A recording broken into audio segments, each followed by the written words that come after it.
I can just roll audio and we can talk about it. So, yeah. We can just get started. And I was saying before we started rolling, and actually I should go ahead and... Oh, there you go. You did it. I was about to do that. You got it. We're just letting the patrons know that we're suddenly recording What's Up. Yeah. But so what I was going to say before was... Because you, Lucky, asked me, have you watched at least one episode of the new standalone comics? And I'm like, no, because the dub was delayed slightly. Yeah. That is something that's happening on Netflix right now, is they do not have all language options available for their shows at the moment. So, no, I was waiting for that to happen because I saw the news, but I saw that it was only the sub and that the dub was delayed. I think it was only a couple weeks, and I was like, I can wait. But I was going to say to you that I have not actually really watched anything much at all in the past, week.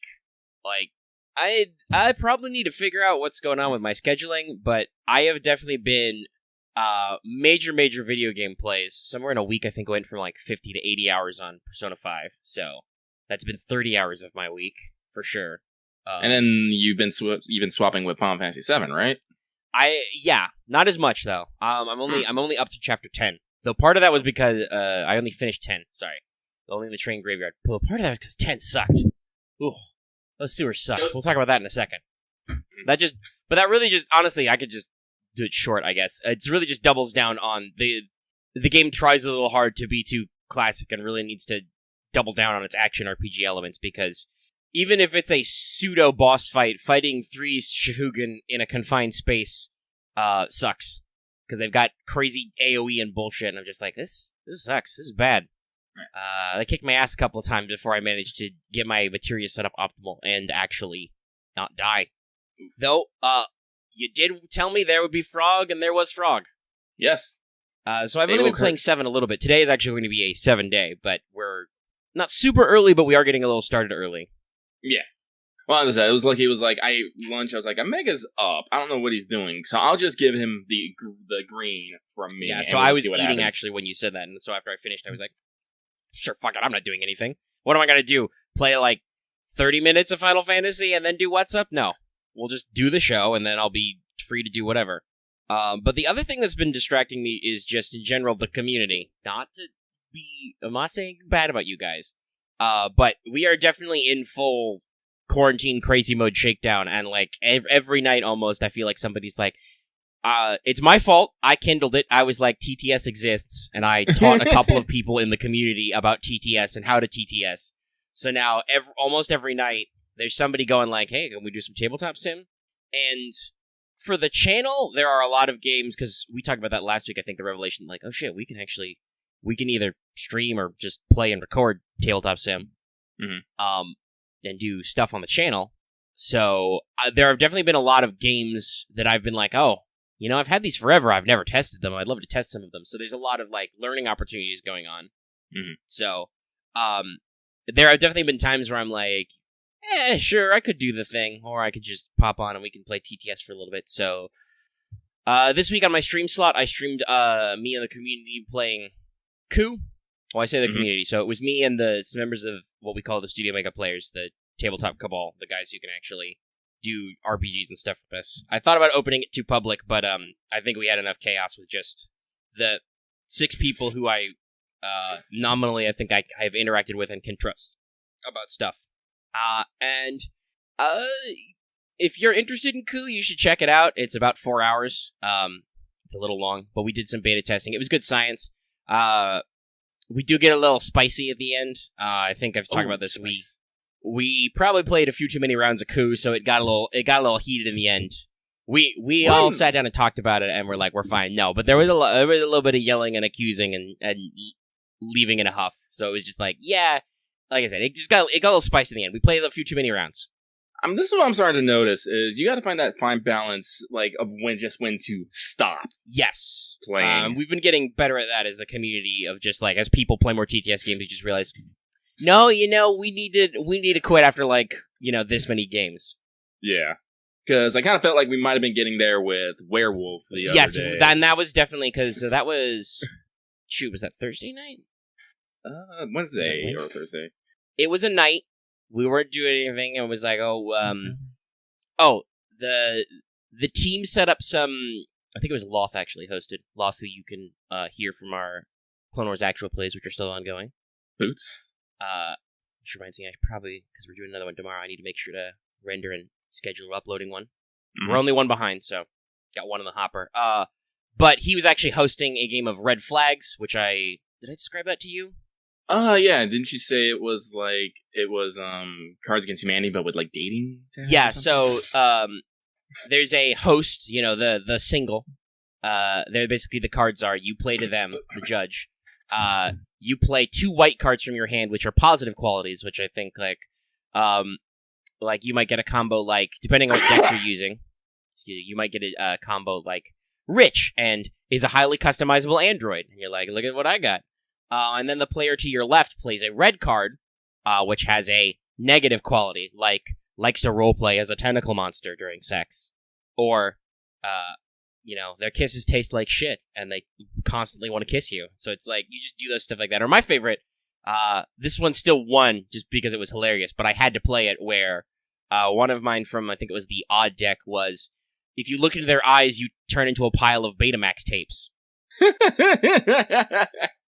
So Cyber Medusa actually won the pick that round. So some of them aren't so bad, some of them are bad, and it's kind of like you got to decide how you feel about the different things and what you'd go for.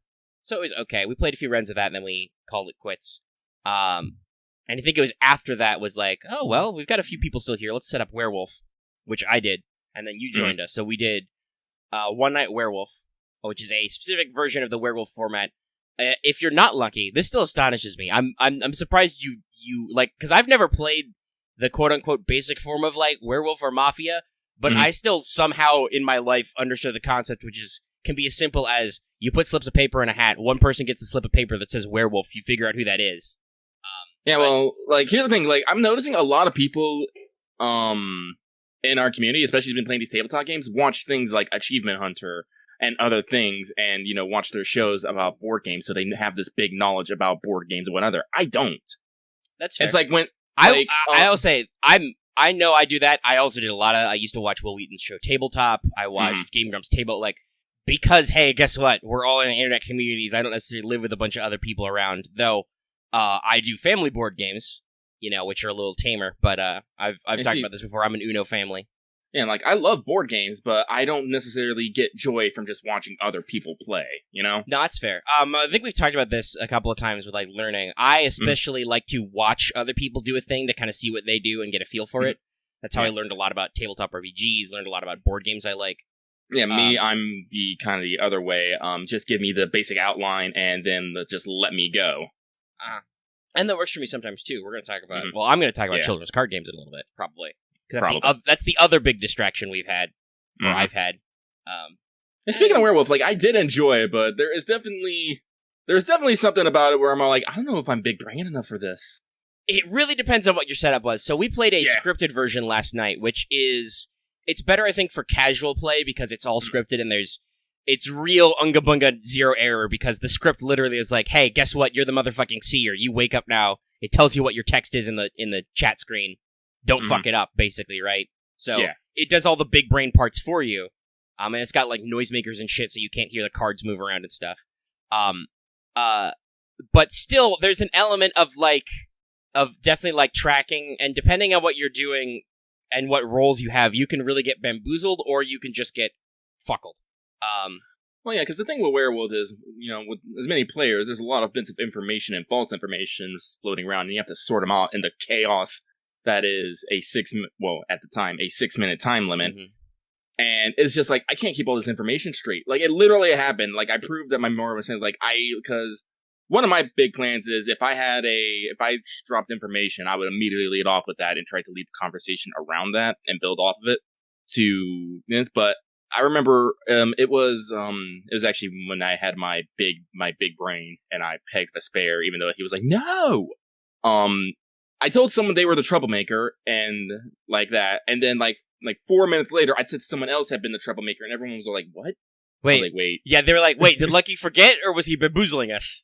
Yeah, so I was like, but that's what happens. And honestly, I think as we play more Werewolf, that just shit gets more common. We had several people last night be like, "Oh, I goofed something up," or "Oh, I fluxed it," or whatever. I remember I intentionally lied about fucking up a rule. Yes. Like one time, I think it was the first game last night. We had an interesting combo where, so we did a new role that we discarded from our play, which was Paranormal Investigator, which is the Paranormal Investigator is like a Seer plus. They can flip up to 2 players' cards and see what they are at night. But if you see a Tanner or a Werewolf, you switch teams.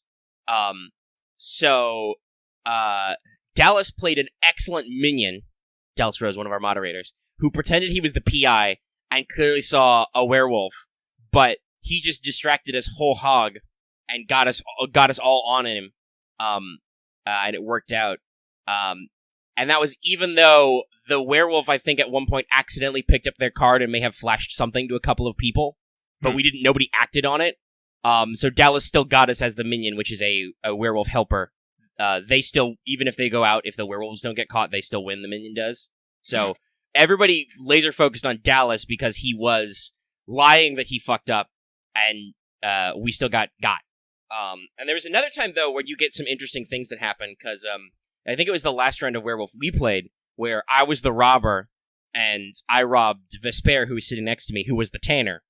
Mm-hmm. And then, coincidentally, Loth was the Mystic Wolf and looked at Vesper and saw that they were the Tanner before I robbed them, creating a kind of weird information-y clusterfuck where I was like, well, I'm secretly the Tanner, so I'm going to be as sus as fuck. And it worked, because I got, which means I won. But it played an interesting information game because I knew, obviously, that Vesper knew that they were the Tanner. And then when Loth called them out, I was like, clearly Loth is actually the Tanner, because he's being sus. You know, I was able to kind of leverage that, Loth must be the mystical for some shit, and figured it out somehow. You can get a lot of those shenanigans. What was that? That first one, we played one round where there were like 3 people trying to be Tanner, because you got Tannered, and then the Tanner got robbed or something. And someone was just claiming to be the fucking Tanner. The werewolf can get very clusterfucky, especially depending on what roles you play. Like, honestly, if you play it simply with, like, the basic pack, where they've got up to, like, 3 villagers, you could play a game with, like, 6 people where there's, like, the Seer, like, 3 villagers and 2 werewolves and whatever, and just be like, nobody knows jack shit except the Seer. Well, I guess you need players plus 3, so you need some extra roles in there, but still, you can play a lot of non-confrontational roles and know nothing, and it's all just deduction. That's almost not as fun, I think. You want a little bit of information. You don't want too information, because then the werewolves are just fucked, right? Mm-hmm. Because then it's just like, this happened a couple times when we played last night with Scripted, where it's just like, well, everybody's claimed to roll, there's only the Tanner and the 2 wolf rolls left, so somebody's bad. Mm-hmm. And then, like, there's 2 people who haven't picked a roll, so it can get very bad for werewolves unless they can bullshit fast. And I think there's definitely something to be said for finding that sweet spot. And, we may do it on, like, a stream or a recording or something. I think we'll do the non-scripted version, because that's less laggy, and in that case, like, you or me would basically play the Game Master role so we can see everything for the audience and actually just do the bits and make it more interesting to watch. But if we just want to play Werewolf, the scripted version plays a lot cleaner, and also has all the extra shit. I prefer clean play, honestly. Well, I'd have to see how the unscripted version works. Yeah. So let's see. We've been recording for about 50 minutes, so now's a good time to mention this episode is brought to you by our patrons. Like YGO Comics, Blacklist OG, Qua, Jeremy Vasquez, Kylie Denton, Nestor Flores, Rogue Robin, Shawnee P, Soda Son over Super, and Video Gamer 75. And if you like what we do and want to see us do more, you can consider supporting us on Patreon. You get access to episodes early and lots of other goodies, and it really helps us out. Thank you for your support, everybody. Thank you. There we go. Took a second. I was waiting for it. Well, I had to get up and grab my monsters. It's like, shit, he's doing it now! Scramble! Yeah, I snuck that one in and I was like, shit, we should have done that. Yeah. But yeah, so I think Vesper said it best in chat just now. We've kind of moved from playing, because we played most of the Jackbox game, and I'm sure we'll rotate back in because a lot of the Jackboxes are fun. But we played a lot of Jackbox in the past couple of weeks before I kind of introduced everybody to actually playing TTS. So now it's like, well, you want to get some TTS. Like last night, I observed the end of it, but apparently last night the team got together and played some Secret Hitler. Okay. Which is kind of like a werewolf type game where basically 2 people are fascists. We're going to get demonetized for this conversation, probably. But 2 people are fascist and 1 person is secretly Hitler. And the goal of the fascist team, because Hitler doesn't know who the fascists are, but the fascists know who Hitler is. The goal of the fascist team is to get Hitler elected chancellor after a certain point in the game, or to enact a full list of fascist political policies, and the liberals win by getting a full spread of liberal policies. So it's a game about politics, but also RNG and figuring out who Hitler is so you don't accidentally auto-win the game for the other team. That is definitely a game where they played 3 rounds and they were like, okay, we gotta switch. And I'm like, I can see why. I can see why you gotta switch. And several people were actually like, no, I'm done for the night after that last round that I spectated ended. But it's very interesting to play the deduction game, because you only get information if you start losing. Like, only if fascist policies start passing do you get stuff like you can look at another player's party affiliation. The president who gets elected gets to kill other players, not randomly. Yeah, because as shit gets more and more fascist, it gets darker and darker. But you don't get that information, so it's very interesting to watch it kind of play out and be like, see where this is going. And then we did the big scripty. I've got a lot of games that I want to try out too at some point. We'll probably keep working them through, and I'll stream occasionally. Well, now that we actually got Tabletop Simulator up, do you ever want to try giving Star Wars minis a run? Oh, I could. I am well experienced with the Legion mod. Well, because like I said, because I was interested in playing it. It's just the one that we had before was kind of. Yes, Vassal is very simple, and it's very autopilot. You have to know how to do the stuff yourself. Yeah, it was I have to actually look at the other ones, because I haven't looked at some of the older ones like Armada or X-Wing in a while. I know the Legion one, the Legion mod works, and it's fairly updated. Yeah. That could be fun, because like I said, I like playing board games. I really do. It's just, one, I have to not be dying, and 2, I have to not be depressed. Lucky entered his back, what was it, Monday? Yeah, I think it was like Monday or Tuesday. Yeah, I don't know. And I was dying for a couple days there. Literally had to like medicate myself with drugs and alcohol. Mixed, even though I said not to, because they work better. You just can't go too much. Yeah. That was actually why you didn't appear in Coup. You were like, I'm dying, so don't expect me to show. But, yeah, I said I'm almost there. Now it's just a twinge in my back. I'm not gonna lie, I injured my back, and it was pretty bad. I injured my back so badly that I couldn't breathe, and I almost passed out standing up. It was kind of bad. My friend had to actually, like, grab me and throw me on the ground so I could, like, so my brain would get out of the function of whatever locked function it was in. Yeah, it's scary. But, I'm trying to think. I don't think I've ever quite had back pain that bad. I definitely have had, like, a stitch in an arm or a leg where it's like, okay, I just need to lie on the floor for a little bit because I'm not moving and it sucks. Like, I once was out mowing, weeding a yard, and I don't know, our yard right now is on a slight slope, so I think I was just, like, stretching out my leg in a bad way, and it just locked up. And so, after dragging myself back in, once I got inside, I literally laid down on the floor and was like, okay, I'm not going anywhere for a while. I can't move. It's bad. People talk about neck pain. But yeah, so TTS, doing fun stuff. I got a lot of stuff. I haven't tried it out yet, and I need to, presumably so I can sell it to people better, because the sale will end soon. But I did buy the Steam version of the Dresden Files cooperative card game, which I've always wanted to buy, but I was waiting for it to be on sale. And there it was. Probably because they're good buddies with Jim Butcher, and Jim Butcher's doing a lot of stuff right now. Very active. Very active, the shenanigans, man. Shenanigans, the whole extra book in there. Yeah, I'm still shook about that. That was crazy when it was like, coming this July, peace talks. Also, later this year, Battlegrounds. I'm like, what? What? I mean, it makes sense why it took him so long to publish the next book. It turns out it was secretly 2 books. Which does happen to some authors, is they write a book and they realize, oh shit, this is too long for 1 book. I have to split it somehow. So that'll be a super interesting read. Luckily, we don't have to wait too long, because I'm sure peace talks will end with a motherfucker. Thanks, Jim. Yeah, thanks. Honestly, I like how, when you think about it, they are probably kind of the same story, especially if you think of how peace talks into Battleground. Something's probably going to go horribly, horribly wrong in the end of peace talks, and it's going to be fucking fight. Yeah. It's going to be fight time. Jim, also, I don't know if you did, I posted it in books. Did you see it? Yeah, you did. I did, and I was looking at these, I'm like, fuck, I don't remember all these characters. Yeah, some of them are pretty obscure, but they've got, so there was also a list, because I think it was phrased on Twitter as, Jim wants to write more short stories. What side characters do you want him to write about? And so I picked a couple. They got the basics in there, the alphas, Bob, Butters, various carpenters. I was all like, what is his Mind Spirit's daughter's name? I want side stories about her. Give. Yeah, I think that's not on this list. You gotta write an other, though. She does have some other votes I saw. I was really shocked, though, to see, like, Harry's parents, his mom and dad on here, and I'm like, yes, I don't know what Harry's mom was like. She seems cool. I mean, kind of. Well, yeah, there's some other things. I mean, she does have the nickname Margaret Le Fay, but also and some stuff happened, but also we actually hear some of her personality and see it a couple of times. So she seems cool.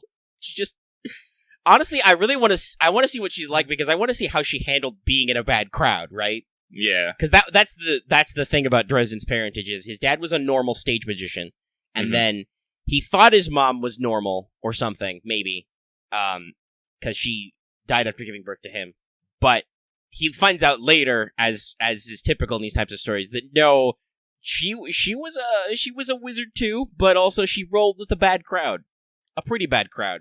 Like some of the, I think some of the shittiest people in the setting are like, "Oh, hey Dresden, knew your mom." It's like, thanks, buddy, thanks for that. Actually, I think what I need, I need a Queen Mab just having a fucking day off, just shopping. Mab's day out. I think that'd be amazing. That would be a thing. Like, honestly, because I know Mab is more villain than anything else, but I just like her, okay? Honestly, I don't think you can call the Fae... I mean, they're often antagonists. Yeah, I guess that's true. They're antagonistic. So, Axe just asked, yes, they have very good audiobooks. James Marsden does the audiobook versions of the Dresden Files. They are pretty iconic.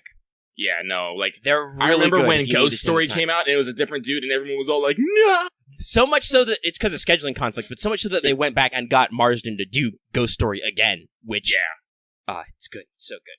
I actually paused my re-listen, but I think I can...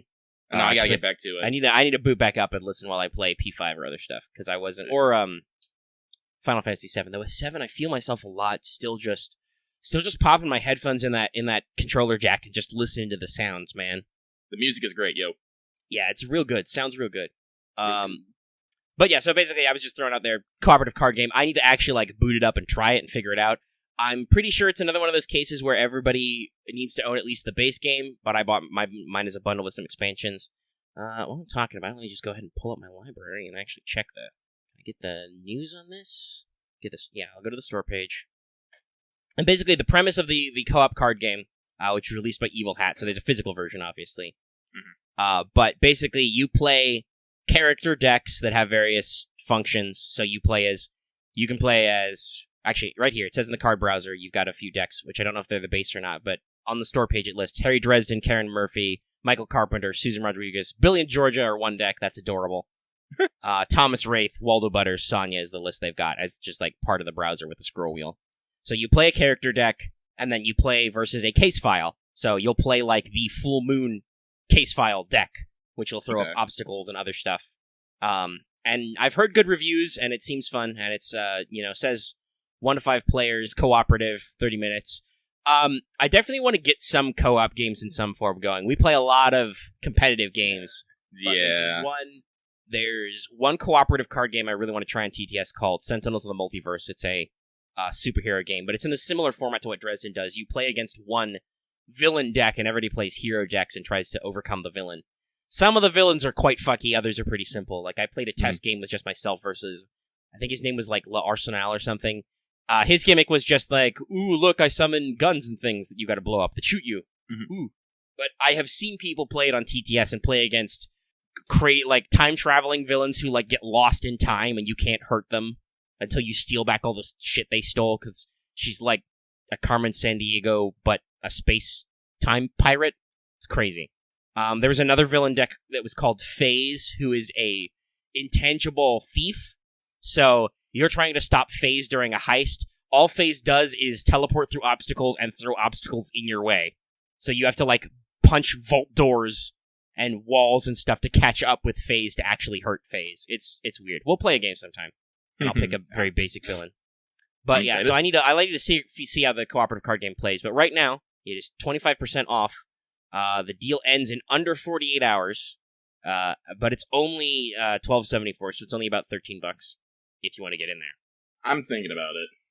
And honestly, the full price is only $17, so even if you miss the sale, if you're really a fan, you can get in there. But obviously, with Steam, always better when it's on sale. That reminds me, I have still not booted... I've been so busy, I've still not booted up Chimera Squad. I need to just find time. I'm juggling too many games. I'm playing games by myself, and then I'm playing games with people. But since we talked about Chimera Squad, have you played any more, Lucky? I think I saw you. I played a fair bit. Do you want to talk about it? Because we kind of skipped that last week. Yeah, so Chimera Squad takes place in our current XCOM timeline.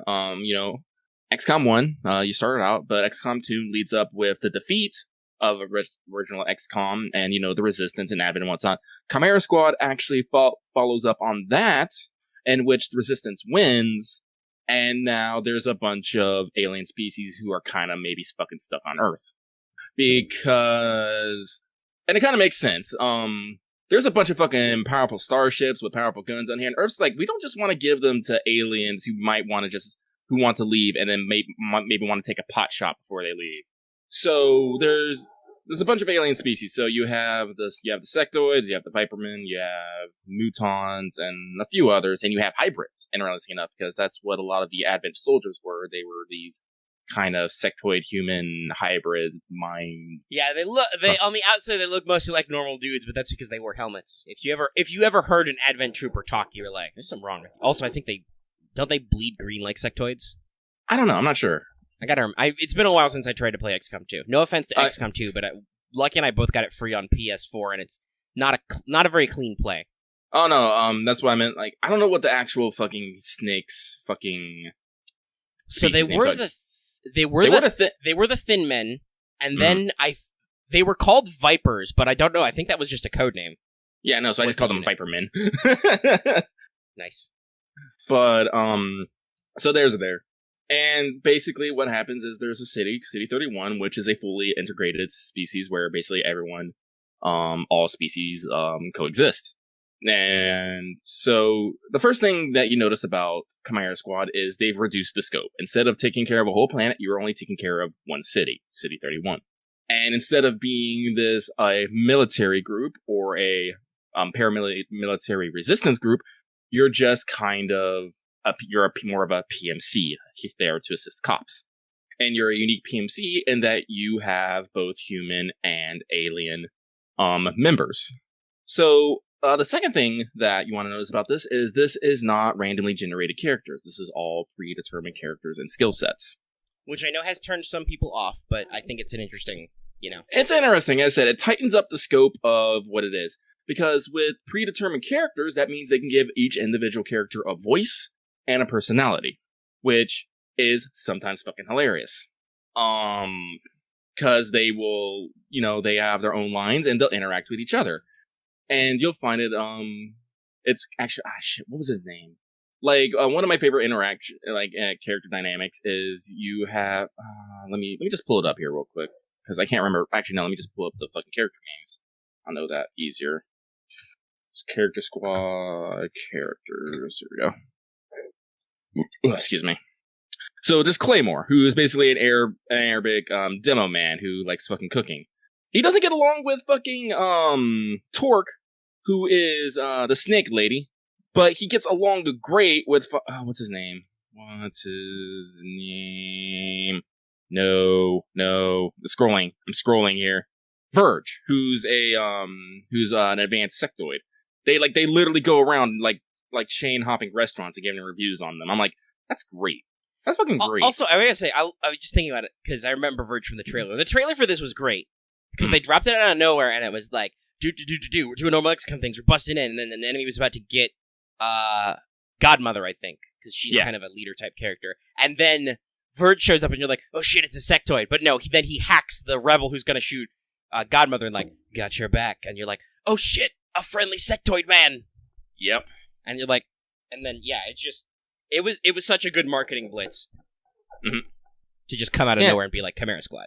Yeah, like you get a Muton who's very violent, but also at the very time very leader-like. It's like everyone has their own distinct personality, and it's fucking great. And all of them have their own reasons for being an XCOM. Like fucking Torque was like, you'd normally think that like, and it brings up a few like interesting things, like because everyone has a little bit of bio.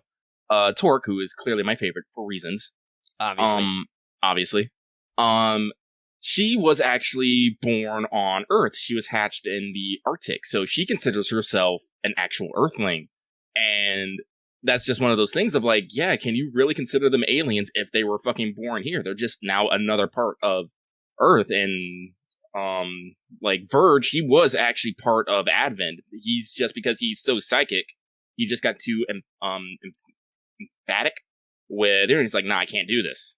Torque literally Torque is literally just kind of a mean girl. She was placed in the detention center, and she basically did training with XCOM members because she said, at least this way I still get to fight XCOM. And eventually she was moved over to Chimera Squad.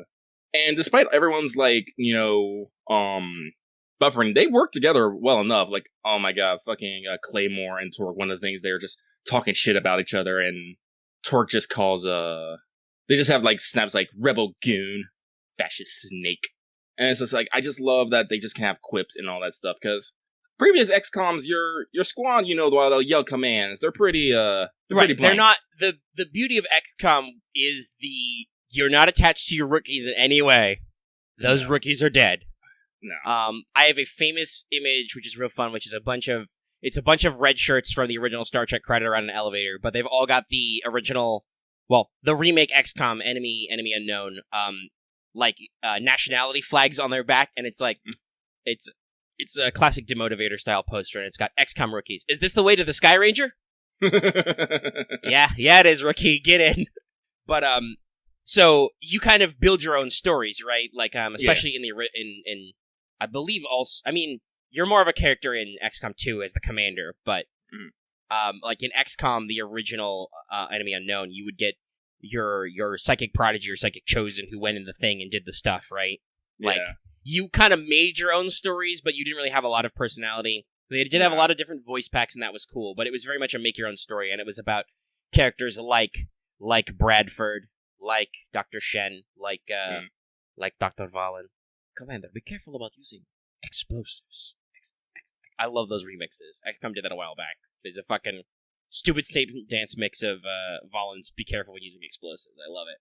Yeah, and also, I think in the XCOM 2, and I don't know if Chimera Squad said anything yet, but I think in the XCOM 2 DLC timeline, Valen is still probably alive and fucking around. Well, I know Bradford is because Bradford actually busts you out. Shen was an old man, so he died, but his daughter is around it too to help you out and continue his work. I think one of the alien DLCs is you find one of Valen's old labs where she was doing fucking alien science. But I'm pretty sure the end of that was that she's not dead. She just had to escape and leave her horrible creations for you to punch, and they're really, really hard. Thanks, Valen. Thanks. But you don't ever hook back up with her, which would make sense because that would be weird because you already have.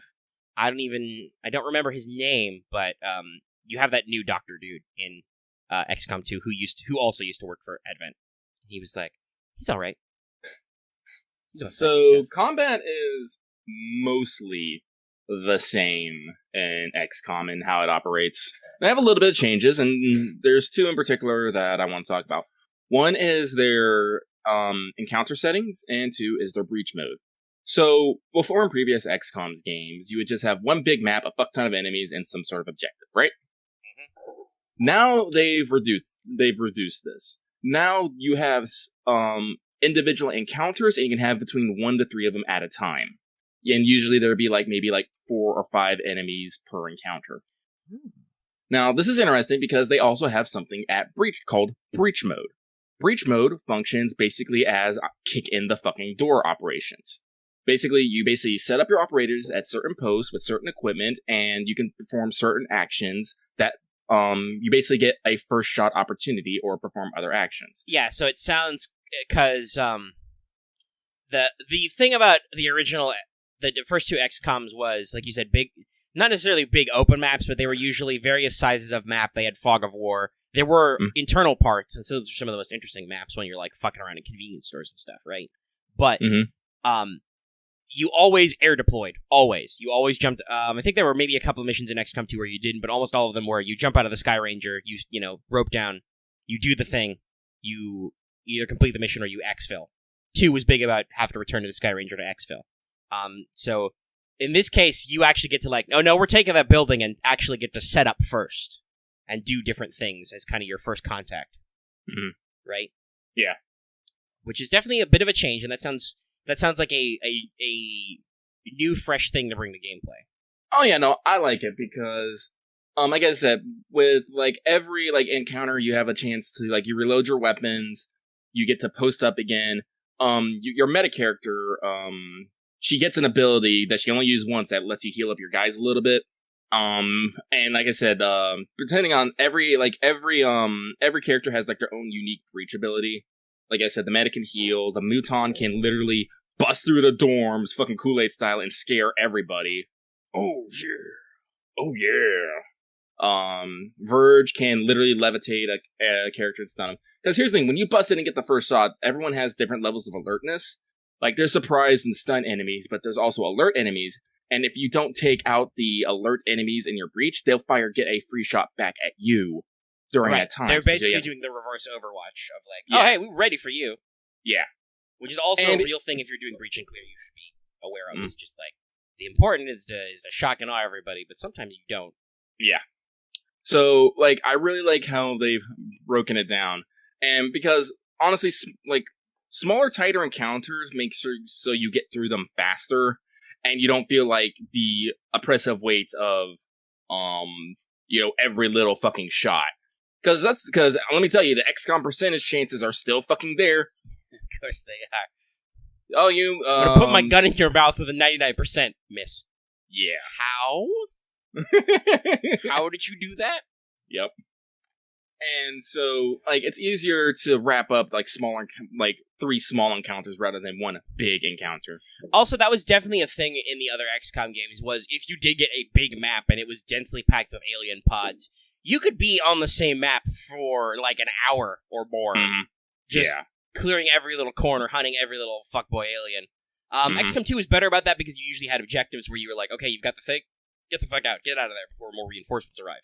Like, they weren't usually kill all enemies. But even then, because they were stealthy, that could also slow you way down when you're like, all right, let's play it safe, let's sneak around. Yeah, they don't have the stealth mechanic in anymore. But like I said, it's still good. Like, I haven't had any characters die because, let me tell you, Lucky's a wimp. I started playing on normal because I was like, yeah, sure, I know how to XCOM. Like, maybe like 7 or 8 maps in, it's like, all right, this map is now very difficult. I was like, XCOM, what the fuck? Why have you done this? Let me just dial that back down to easy and have fun playing this game. Yeah, and obviously, so I know some people will be purists or whatever about it, but I've definitely had that experience. Like, I got pretty deep on Enemy Unknown. I got the Enemy Within, whatever. I played through all those. Like, I beat the game a couple of times, usually at normal. Sometimes harder stuff, or sometimes with different modifiers. I played the Long War mod, which makes the game take even longer. I've never finished a game of Long War, but that's kind of the point, I think. It's very long.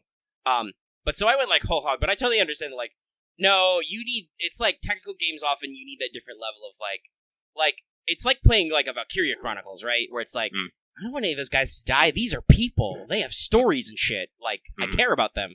Well, when I get Rookie Blurgson from Blurverser, I'm like, I don't care about this guy. Hey, Rookie, kick down that door. Oh shit, he's dead. He's been filled with plasma. Time to get a new Rookie. So I can totally understand that. Like, with a game that has real boy characters, you want to get a grasp of the game before the game gets challenging, because you're like, no, I care about these people. I don't want them to die or anything. Yeah, but like, I like it. I haven't beat it yet because I'm playing a lot of fucking games. Yeah, like I said, I haven't even started just because I'm doing a lot of stuff. I will want to start, but I'm not there yet. Yeah. I think it's considering doing a bad thing. Oh no, what is that bad thing? Well, I don't know. If you're done talking about XCOM, we can transition back to children's card games, because sure. I'm thinking about whether or not I need to buy Yu-Gi-Oh! Legacy: The Duelist, because it's only like $20 on PSN. You can't get it physical anywhere, so I'm a little bummed. But I'm like, I'm gonna pay $20 to, so we talked about this a little last week. I don't know why it kind of got energized with our community, right? Yeah. As Lucky juggles desks or something. Yep. I don't know why it like kicked off now, but it's definitely kicked off as like, this is a thing we can do, and we're like, now I'm up to like 4 a.m. But that's like $20 more, cause Starlight. Is it worth an extra $20 of experience? I mean, are you sure about that? Are you sure about that? Are you willing to sign a contract? They're doubling down on the yes, but I'm not getting any other fill in that. I don't know. I'm you know me. I'm budget conscious. If I can get I don't care about links. I don't give a fuck. Okay. So I'll talk about Yu-Gi-Oh. We're getting distracted. This will roll into the other thing. I'll be right back. You just keep fapping. Yeah. So we've been playing Yu-Gi-Oh, right, with all the stuff. With the community. Staying up way too late playing children's card games. We've moved through Dueling Book to EDO Pro, because that actually has a very convenient function where it's Discord invite compatible, so I can literally, or anybody in fact, can literally just go, hey Discord, drop an invite link right now for this game, which is great. Kind of wish TTS did that. That would be a lot smoother for what we got going on. Rather than the same passwords in the same games that some people can never ever find somehow. But if you type about Vesper's Sex Dungeon, then that just pops up right away. I'm right in there. But so we've been kind of going back and forth, and I was talking about, so the reason why I'm interested in Legacy of the Duelist is because it's, the primary thing is, that it has, like, a lot of big duels from the anime. I should probably wait for Lucky to get back, because he can understand that. Well, I should say this. So the community, I think we have a different couple of points, and we have different people who do different things. I talked about Vesper's Clubbing Seals Reflex last time, but honestly, I've played some fun games with them. There's definitely a, attitude adjustment phase where you realize, okay, so this is how we play stuff, this is how we do stuff. We still don't necessarily play the game the same way or get the same enjoyment, but I think, playing with people who aren't necessarily bad at Yu-Gi-Oh! But don't care about meta stuff has definitely gotten Vesper to get a little more bold with their deck choices and actually play some things that are like, in a meta context, this is dumb and bad, but it's functional, so it can be fun to play because everybody else is playing non-meta decks, which are dumb and bad. And then there's actually playing really awful decks, like my frickin'. So I don't know why, but I don't know why. I think it's just I was thinking about dumb archetypes, because I have dumb themes and archetype ideas for Yu-Gi-Oh! That I want to try. And some I've already set up, which may or may not be functional. We'll see next time we all get together and play. But, one of them was, I got really attached to a Ritual Monster Hungry Burger audience. I don't know why. I think it's just because I was like, there's gotta be like a food-based archetype for Yu-Gi-Oh! Right? Or something? I remember Hungry Burger, I own some copies of that physically. It's a really shitty Ritual Monster. Which is saying something, because most Ritual Monsters are shitty anyway. But, I just got fixated on, like, that'd be funny. What if I was a guy who was like, I'm the Hungry Burger guy, right? Because that happens all the time in the anime. You get filler villains or antagonists who are like, my dumb gimmick is this. I summon ninjas. I'm a Hollywood actor, and I summon ninjas. Or, make a Freaky Fish Guy Tsunami before, I'm sure, what was his signature one? The Legendary Fisherman? Was his thing? I think it was his thing. Whatever, I'm sure that they've made one or more of his themes into an entire dumb, archetype now, because that's how that works.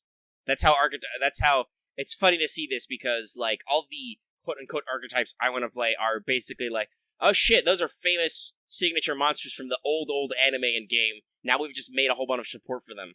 Oh man. My Red Eyes deck is real dumb. It's real dumb, but I love it because it's got Red Eyes in it. I love the Red Eyes Black Dragon. But they just, I don't necessarily know why, but that's just how they do it. It's because Blue Eyes wasn't really an archetype originally, right? That was just, Kaiba was the guy with 3 blue eyes. He summoned real big, beefy monsters. Eventually, he unveiled the secret fused form, which was all 3 together, and was really, really strong. And he had some support cards to summon big, scary dragons, but they weren't really an archetype. And now they totally are. There's a whole shitload of Blue Eyes cards, with Blue Eyes magic and Blue Eyes traps, and they do all sorts of Blue Eyes things. Same with Dark Magician. Though, ever since the Battle City arc, Dark Magician was kind of an archetype, because there was that one guy whose gimmick was Dark Magician. But I got fixated on Hungry Burger, which is a really shitty ritual monster. It's awful. But I made a deck to support it, and it's pretty bullshit, and that's just a bad deck. But when you play against other people doing dumb, bad gimmick decks, it's fun. Yu-Gi-Oh! Is fun. Which I'll say, that's my thing. I like the game. Fundamentally, I understand the rules for the most part. Today I learned how to link summon. That's okay, it's pretty basic once you actually get a game that explains it to you. I still don't know how to pendulum, but luckily I don't think anybody in the community actually cares about pendulums, so I don't need to learn. Sweet. Because yes, that is an unfortunate thing about Yu-Gi-Oh! Is they feel the need with every new anime series to be like, well, we need a new gimmick, let's make a new monster card type for our trading card game and fuck everything up for everybody for a while. And some of them have interesting uses, but otherwise there's definitely a lot of just like, well, you're just cluttering this up a lot and making the whole game revolve around XYZs or synchros or whatever. Links were really bad before they got fixed, I think. I missed that era. But so that's how I play the game. Is I like to get a gimmick or an archetype, and I like to play it pretty pure, and like just enjoy playing those specific cards, not overcram with meta staples or whatever, and just kind of relax. So I'm not like, if I want to get Legacy of the Duelist, I want to do it to revisit anime duels and storylines because that's what it's about, right? That's the story mode of it, and play through all those dumb stuff. I'm not necessarily going to hop online and play other people with the game, and I get that. And on the other hand, I get that the enhanced version will have probably more anime story arcs, but I didn't watch those animes, so I'm not sure I care, right? I'm not sure I care $20 worth. Which is a very important thing to me, right? That's jumping from $20 to $40, that's a big care to me. That's double the care. Do I care twice as much? I don't. I really don't. Because I'm not gonna, like I said, I'm not gonna get it to play Yu-Gi-Oh! With people online on my PlayStation. I have stuff for that on my PC right now, which is funnier, because I know those people. Having actually, if you go into the way back of our channel, back when it was just my channel, that was one of the big things I got into, was I would record, then Yu-Gi-Oh! Pro replays or matches, and upload them, and, either versus AR versus people online and stuff. We might do that in future, because I've got a setup for that now, that works. But that would be with community people. So I'm used to playing with randos on the internet, or have done that at least in the past, and that's not really what I'm about with Yu-Gi-Oh! Now, because back in the day, that was in the Pendulum days, so that usually was like, either the opponent got the hand they needed to do the thing they wanted, and they summoned a shitload of monsters in one turn and fuck your shit up, in which case the game ends in about 5 minutes. Or they didn't, and I got to do whatever my dumb bullshit was, and the game maybe ends in 10 minutes, There definitely seems to have been a push at some point, Lucky, for the game to end faster. Really? Yes. If you're playing meta Yu-Gi-Oh!, it's a lot more faster paced now. Okay. Which is kind of the thing that frustrates me. It's funny, because, so I've been playing some games. I played a game against community member Loth. Mm-hmm. I don't think he's listening right now. He's just hanging out in chat. Probably. But so I've played some dumb games against him where he's tried out deck archetypes, which he's just, because I got the feeling that he kind of is like me. He missed some of the weird levels of the extra parts of the game, and just likes to play around with dumb archetypes and stuff. So we played some funny games. Like, he had some dumb decks that he experimented with. I played against him with my weird Hungry Burger deck, which is all about getting all the parts I need to summon Hungry Burger, and all my monsters are food themed. It's a little limited. I had to stretch. I've got some great Angus in there, but he is a giant Angus man, so it counts. He's the beef. I've got a monster called Potato and Chips. World carrot weight champion, who's a carrot who punches people. I got a lot of dumb stuff. I got a lot of tomatoes, because believe it or not, there's several tomato monsters in Yu-Gi-Oh! Don't know how that happened. But so I played that versus him. But so I think VSPEIR caught on to the things that I don't like about Yu-Gi-Oh!, which are I don't like about these about any games, and nobody does really. But sometimes game designers get it in their head that in order to make the game go faster or whatever, or players latch onto these because it controls randomness. You play these types of things where you don't play the game, your opponent just plays the game, and then you lose. Oh, yeah. Which does definitely exist in Yu-Gi-Oh! Still, and are probably meta textual, because like I said, if your opponent can't do anything, they can't fuck your shit up, and you just win. Well, as I said, that's the thing about competitive games, is you want to win, and people will always, and I mean always, look for the easiest, fastest way to win in any situation. Yeah, but obviously, when we're playing amongst friends, that's really shitty. Oh yeah. So VSPEIR, I think, caught on to what I don't like pretty fast, and told Loth, hey, be careful about playing that deck versus Omega. He's not gonna have a good time. And I did actually play against that deck, without realizing what it was, but we went back and forth, because I was playing a more modern deck that was a little bit faster paced. But it was definitely a bullshit where it was like, oh, I'm just gonna show you some trash monsters in my hand or reveal some stuff, and suddenly I've got like 5 monsters summoned. I'm just like, But I can't really throw too many stones, because I do kind of play decks like that sometimes myself. Like, I built a Dark Magician deck, and nowadays the Dark Magician theme is really just about like, hey, what if no matter what happens, I just summon a couple Dark Magicians from nowhere, right? Mm-hmm. Like, oh, you destroyed a monster. Let me just summon a Dark Magician from my deck. let me destroy one of my monsters and just add some Dark Magicians to my hand. I activated a trap card. Let me just pull this Dark Magician out of my graveyard. It's got a lot of those.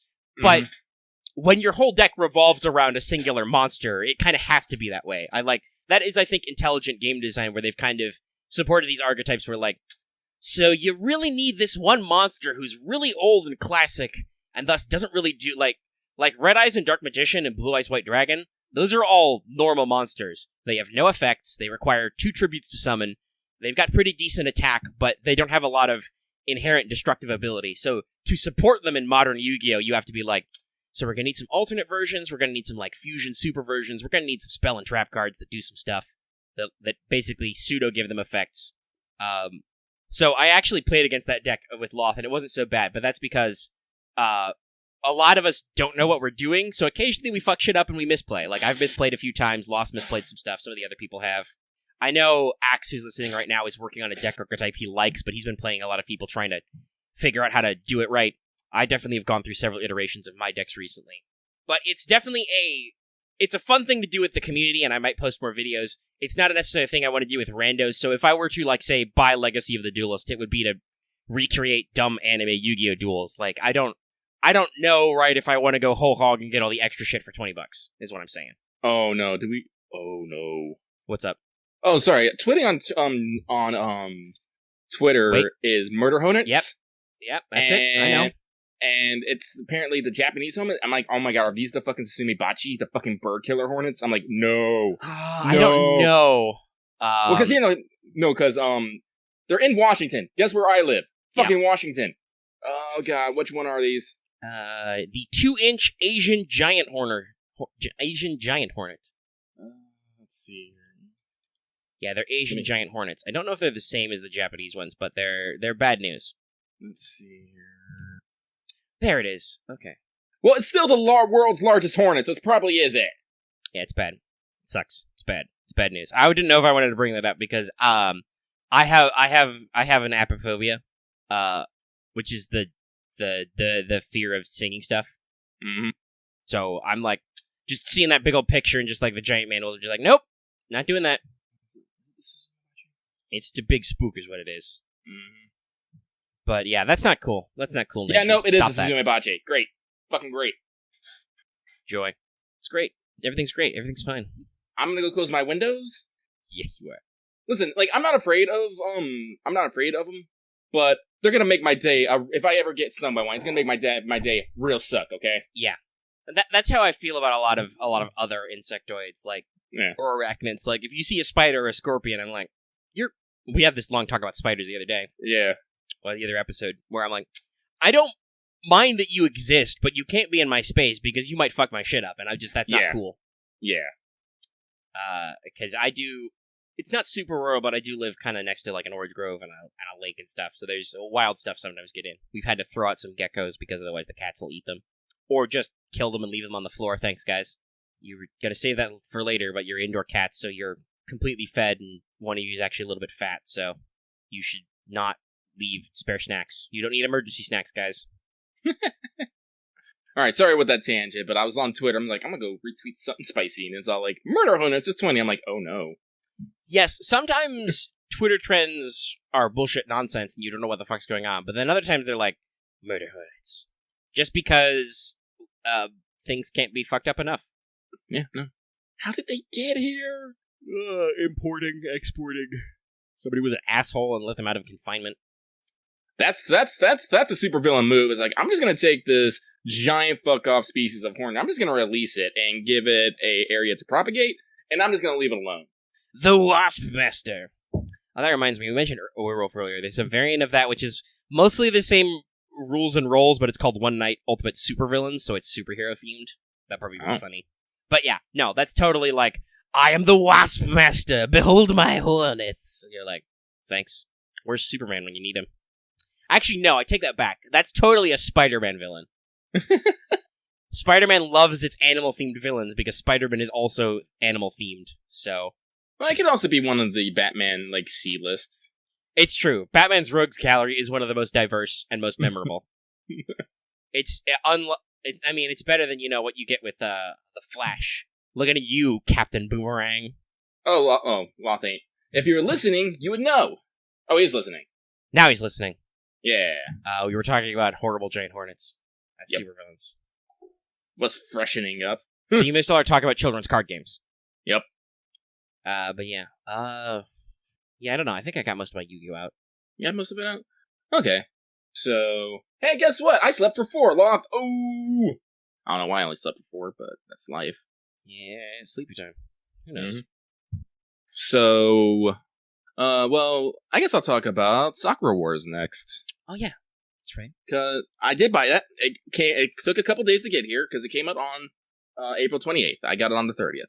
I got it on my stream day, so I totally streamed it. And boy howdy, I am pissed that it has lost the time and space of fucking again. Apparently, I have to make sure which buttons I click to end my stream. Because here's the thing, like, there's the end stream button, and then there's the end stream button on my Elgato. Yes. So I think I have to be wary of which one I push first. I think I have to push the end the stream on YouTube first? No. I think I have to end the stream on Elgato first. Ooh. That's the reverse of what I gotta do for OBS. Because with OBS, I always make sure to end the stream on YouTube first, and that closes it, and then I'm like, okay, OBS, you can stop streaming data. Well, I'm gonna have to do some testing, and then I'm gonna have to write it down on a fucking note so I don't forget. But anyway, Sakura Wars. So Sakura Wars is actually the latest series in actually I'm gonna say semi-popular franchise. It's actually been running for a while. It's been running for 25 years. Nice. But the only thing is that over here in the West, we've only gotten 2 entries into the series. That's always a pain in the butt. Mm-hmm. Devilish, I know. I'm talking about it. So, like I said, it's 25 years old, and we basically got a real big entry in just what they're calling Sega is because it's published by Sega. They're calling it a soft reboot, and I can see why it is. So the story focuses around 1940s fucking magical steampunk Tokyo. Swag. Yeah, I'm just gonna let that sink in for a second. Where there are teams called reviews, as in a theatrical review, who put on performances and also in their sign time pilot giant mechs. Well, not really giant mechs.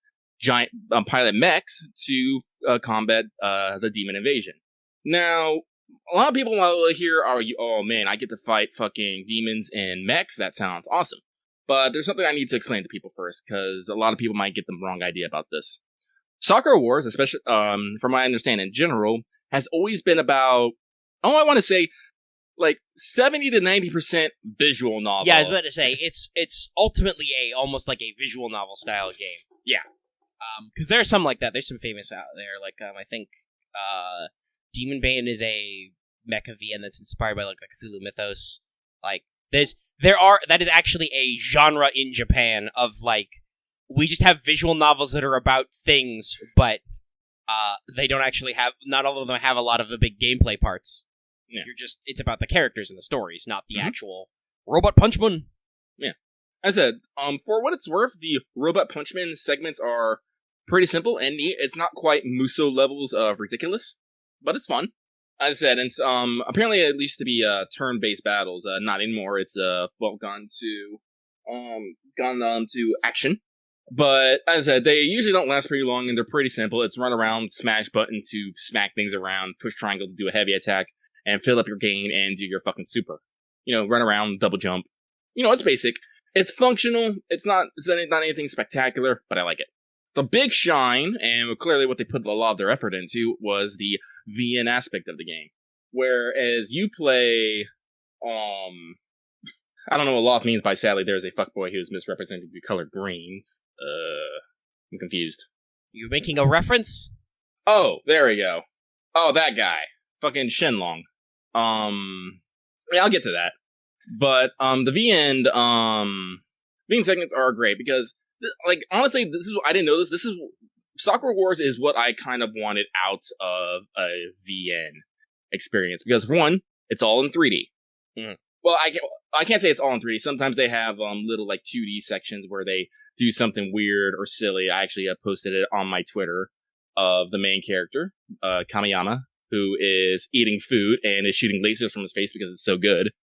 But like I'm just like super curious if they like how they did the motion capture for this. Is this all done by hand? Did they do some sort of weird did they do some weird like rotoscoping? Did they like get some mocap in? Oh, it is all mocap. Okay. Because that's the feeling you get when you see this, because there's a lot of little motion details in here that you're like, this is a lot happening here. So, yeah, just think of this. It's a 3D VN when everything's been mocapped, and I'm just like, it's amazing. As I said, character designs are done by ya boy, Tite Kubo. And you, thank you. And as I said, they're really great. And, like, I like Kamiyama. I like his design. I also like his energy. He is a complete fucking loon. Because here's the thing that they do. Like, clearly, like, you can play completely straight. You know, I am a serious man who gets into no trouble. Or you can be all like, I'm totally going to peek at this girl. She's going to hate me, but I'm going to peek at this girl. Let me stare at her legs. Like, there's better things I need to do than look at this butt. I'm like, no, I'm going to look at this butt for a minute. Okay, now I will look away from the butt. Like, the game gives you the option to be as perverted as, well, the rating system will allow. You know what I'm saying. Because that's another big part of VNs, is you got to woo and seduce some ladies, and, oh man, these ladies are goo. Well, I mean, we just mentioned it's a Titagubo design system, so... Yeah, hang on, let me see if I can find some... There's a reason that back in the day we knew the man as the Titakubos, you know what I'm saying? Yeah. Well, here, hang on. Powerful design energy. I am two farmers. That's another thing, by the way, I'm going to warn everybody about the Coup video. It is full of silly voices. Not just me, but also me. There's Anastasia. She's someone. Yes. There's the Kubo side boob. Yes. It's been a while since I've felt this feel. I know these things. Let's see here. I definitely, the more you're talking about it, I'm definitely thinking I might have to pick this up after Patrons Monies comes in. That's Hatsuho. That's another Kubo move. That's her big titty tomboy. Let's see here. The Kubo power is intense.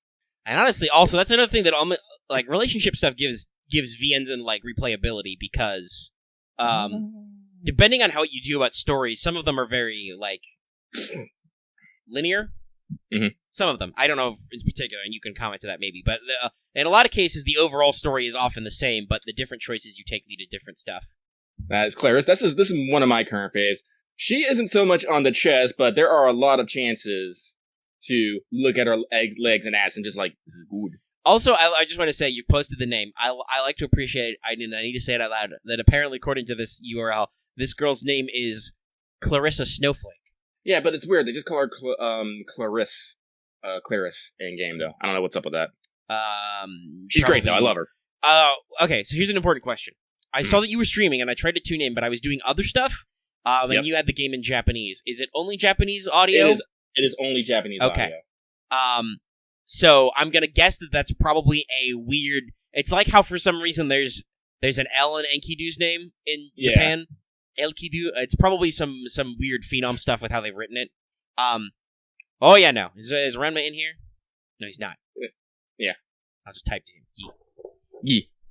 Fuck. The problem is there's multiple Sakuras in Sakura Wars. I'm trying to find the actual fucking... Well, yeah, I would assume it seems like that's kind of a thing. Well, actually, I'll just pull her from the fucking box. Because she's on it. It's her name's Sakura. So she is the box. Okay. Yeah, she is the kind of the Kohai character. Also, maybe big. Definitely sounds interesting. Like, tell me more. Honestly, like I said, like you don't really want to play it for like mecha combat action. You just want to go around, make choices, and talk to girls, and do like silly stuff. Like, that's definitely the game. It's definitely that kind of game, because it's also like a very, like, I don't want to say it's like an excellent story, but the character developments and interactions are top fucking %. Like, you'll enjoy like meeting Azumi, who's a ninja, who, when you meet her, you get the options: I'm your captain, don't killing people's a crime, or would you like a snack? Do you know what the correct answer is? Would you like a snack? It's like, it's that kind of thing. Wait. So you offered her a candy bar in these trying times? Yes, and she wanted 10 of them. And she was like, wait, no! Village Rule 82, do not accept snacks as bribes. I'm like, oh my god. There's like there's a scene where Clarice is in the bath, and she's saying, "Come in, join me in these waters." And you're just like, "Oh my god, is she actually inviting me in?" And you just see Kamiyama literally walking back and forth, struggling with the decision. Because something that I like that they do here is you don't get infinite time to make a choice. That's a good move for a lot of these types of games. It's like you have a timer to make your choice, and so you have to choose in the moment. Some games give you too much time. But also that's a theme. As Persona 5 constantly tries to tell me to take my time, which is just lies. It's just lies, Persona 5. You're lying to me right now. Anyway, sorry. Yeah. But, so, like, it's like, now that I know it's mocap, it's like, oh my god, it's good. Just, like, one of my favorite animations from Sakura, when she's, like, waiting around for you, she'll bounce on her heels and, like, kind of sway back and forth, like, excited. I'm like, this is so goddamn cute. Like, literally, listen, I love all these girls. Like, just give them all to me. Give. That's a solid replayability then, if you actually like all the characters and want to see more of them. Yeah, because they each have their own, like, because the thing is this takes place, I think 10 years after another series. I can't tell, I'm not sure entirely which one, because unfortunately I don't know the timeline yet. But, basically the, Japan's, Imperial, Combat Review, is down on trying times, and, things kind of suck for them at the moment, so they're trying to get through it all. And here comes, Big Dick swinging, it's 15 years? Okay. That was like 10 years, I don't know. Here comes Big Dick swinging, new Captain Boy, fresh off of, tragic backstory, here to save the day, and it's, I don't know, I feel like there's some things that don't quite make sense, like, one of the things that, like, had me screaming at the game is me just being, me, and this is, basically, you find out that, this place has no money, and yet for some odd reason we keep buying new things. I'm just like, where is this money coming from? Why are we out of money, but yet for some odd reason you just financed 3 new mechs? I mean, granted, we really fucking needed them, thanks whoever got them, but how? How did they do this? Magic. Don't ask questions. Like another thing is apparently you get sucked into demon realms, and like the Shanghai Combat Review, who was usually tasked with protecting Tokyo before you decide to muscle in, literally attacks one of your girls in the demon realm, and it's never alluded to again. It's just like, wait, this dude just up and fucking attacked my girl, was trying to literally end her, and we're just gonna fucking walk it off like it's nothing. They're like, excuse me, I don't care how amazing your food is. There needs to be words. But no, they just kind of wave it off. Like, nah, it's fine. What happens in the demon realm stays in the demon realm. Like, excuse you. Goddamn demon realms. Yes, I know Sumire, she's part of the Kanzaki family, but at the same time, that thing still costs money. Well, yeah, I don't know. That definitely feels like that's a mecha genre type thing, where it's just like, we just got rid of robots. Shouldn't this Here you go, cost robots! billions of dollars? Robots! Robot, take it! You know how many fucking Aves there are? There's like 5. Really? I was like, so you're gonna eat all the costs for eating robots. Can I have that to maybe fix the theater? No, the theater, we have no money for the theater. I'm like, excuse you. But giant robots. This definitely sounds fun. I was thinking about, I'll just pick it up after the Patreon money comes in. I'm like, wait, no. That's a dumb idea, me. Wait until you're actually done with games. Then pick up new game. Yeah, it's, like, honestly, the best way I can describe it is you're playing an anime. That, and I mean, I'm sure that's what they're going for, right? Yeah. Especially with the VN style, like, the, and stuff, where, yeah, we just wrote an anime in playable format, because, I'm sure writing and all that with an anime is hard sometimes. Interesting enough, what's airing right now is the Sakura Wars anime, which is based upon this game. Which actually started before the US release, not before the JP release, right? Yeah. Because, like, see, this game actually came out in 2019 in JP. We're just getting it's a it visual now. novel, so it has a fuck ton of text. Yeah, dude. That's why it took P5R to come out a year later, because they had to translate all the dialogue again, and they recorded new voice lines. Yeah, so I basically looked up some reviews, and a lot of people kind of say, like, the same thing. It's, like, good character stuff. A lot of people seem to be a little put off by how creepy you can get sometimes.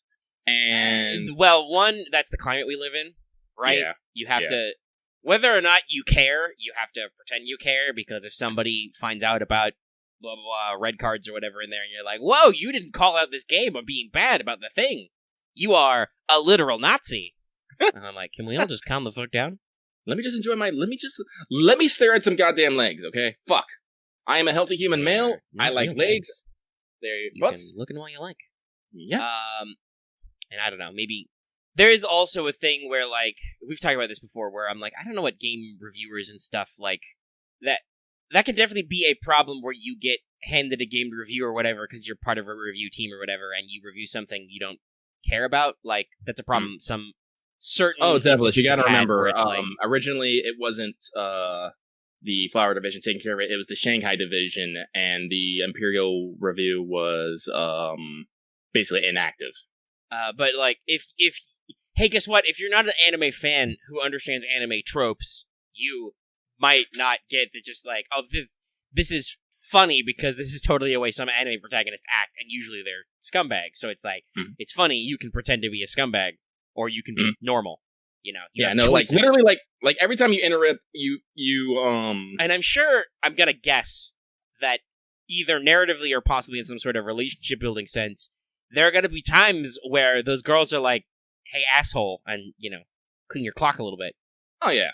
Like, well, as in, that is usually the thing that happens in anime, is that an anime protagonist will do something, or an anime character will do something shifty, and then will immediately get bounced back for being, you know... I remember P4, when we got caught in the bath in the mail time, when it was our own reason, but the girls freaked out, and still nearly killed you with fucking wash tubs. So much so that when you try to stand your ground, it's like, no amount of courage could stand your ground. Yeah, like, that's actually a trope. What was it? It's like, the fair sex or something? I don't know. But TV tropes is called the unfair sex, where just... Unfair sex, that's what it is, yeah. If you're accidentally perverted or mean to a girl, she just gets to punch you, but you can't do anything to girls because they're so squishy and pure. No, don't do it. It's a form of double standard. Yeah, but... As well, here's the thing I like about Sakura Wars is you can go a little pervert without repercussions. Like, Well, hey, I'm gonna tell everybody that can happen in real life too. Oh yeah. Some people actually care if you show a certain amount of positive interest. Yeah. Kazuma has his own karma.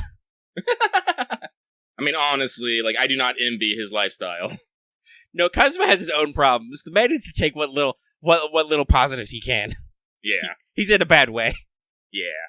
But, like, but, and as I said, also, like, I said, it's very anime, so it does have the standard tropes. Like, there is literally a scene where you walk into a dressing room, and there is just a girl's underwears on the ground, and you're like, what is happening right now?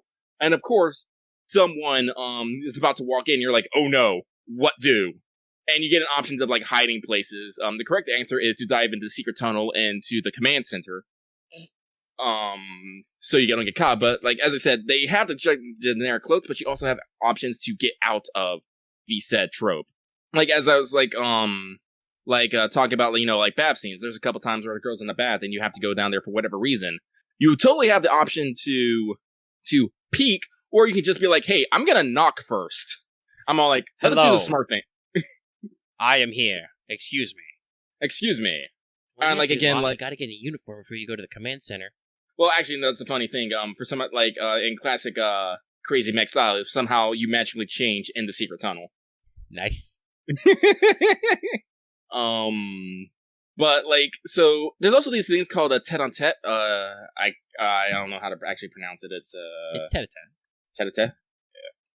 Something like that. Where you basically spend some one-on-one time with the girls, and you have to basically move your cursor around the screen and touch, like, objects and the girl in question. And, of course, there's always one where it's like, you know, you can look at her breasts and be like, oh my god. It's like, I should not be looking at these. Yeah, that's by the way, if people who don't know, it's a French loan phrase, which just means head-to-head or face-to-face. Yeah. So it's just used to refute a one-on-one hangout. Or can apparently refer to a style of furniture where you have to sit in such a fashion. So if you have, like, a two-seater seat that kind of faces that, you call it a tete-a-tete, I guess. Yeah, so basically you have to, you know, touch their, you know, you touch like, their hands, shoulders, hair, eyes, cheek, whatever, and you can, like, do interesting things. Like, in everyone I've gone to give the girl head pets. I'm like, yes, good, this is my main goal right here. Like, sometimes you can go for the kiss, you can hold hands, at one point when you're doing Claris's, she has a moment where she runs off and like bends over a desk, and you just stare at her legs and ass, and you're just like, should I be doing this? I'm like, hey, yes. are you what? Do you mean to do this or? Yeah, and I said like, it's not one of those things that River said they found a little creepy, but then like literally like 2 minutes later, Claris literally like knocks you over and like gets on top of you. You're just like, Claris, but my heart. Calm down. Roll it back. As I said, like I really like the game for its being aspects. Yeah, I gotta say, it sounds like, especially because it's a long running series, this is probably almost more like not quite a parody, but it's almost more like a commentary on a lot of stuff. It's like, of course you gotta have the dumb fall down scene, and the jokes about these kind of things where it's like, of course you could. You're an asshole. You could peek in the bath like a douchebag. Yeah. Mm-hmm. But also, isn't that a man's romance? It is. Like, yeah, it's because, and yes, I do think Japan has some slightly different and sometimes weird and even bad like social takes on stuff, right? Mm-hmm. The Japanese are not flawless. Nope. But also, it's their media and they made it, so I mean, you're not Japanese. We definitely in the West, we definitely have a weird monoculture thing going on where like certain aspects of what would be memed as the politically correct or the social justice warriors or whatever are like, no, we must all have the exact same standards and we must all be the same in our judgment of the bad thing and universal equality or whatever. And it's a lot of mixed messaging, but it doesn't really work because that belies context. Because, to get pretty serious for a second, Omega's pretty sure there's no such thing as universal truth. Well, no, truth is subjective. Like, there are objective facts of our universe, right? Yes. Gravity happens, Light moves at its speed, because we've clocked that light speed is at a pretty constant, at least through vacuum. If you do it through other stuff, it's different. Context. Light moves differently through water than it does through air than it does through vacuum. So, it's kind of the same way with, like, cultural and personality and whatever, and social stuff, basically. Like, different mediums, different times, and, like, there are 100% stuff that you can be like, whoa, there's no way that would get made today. Like, that's not applicable, or that's not even proper anymore. But it wasn't true at the time, and does that make things bad or wrong now? I mean, if you made it now, for sure, right? Yeah. Like, if you were like, I'm gonna recreate a really racist 40s movie, well, that's really bad and wrong right now, because now you're alive right now and you're being racist. But actually, that reminds me, I saw a show on fucking Netflix I'm kind of interested in. Hollywood. I've never heard that one. It's basically about, like, it looks like, I'm not sure, but it looks like it has to deals with like, I don't know, like 1950s, 1940s Hollywood and racism. About trying to make a movie with a colored main character.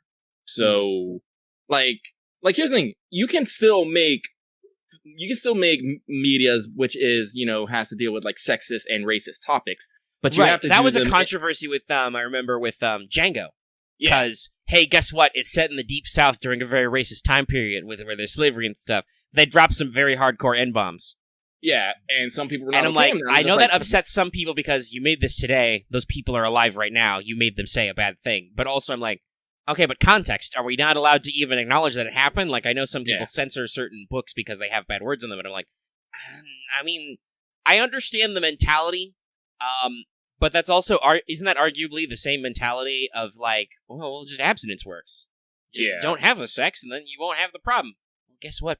People don't do that. People find out on their own. So you should be like, that's why I like if I ever had, I do swear a lot. I don't think I'm super vulgar, but I was raised by internet comedy. So, because you couldn't say fuck on TV and you could say it on the internet, I do use that word a lot, and I could be better about it, but I don't, that's because all the people I talk to talk like that. All the people I watch talk like that. So that's just how it is.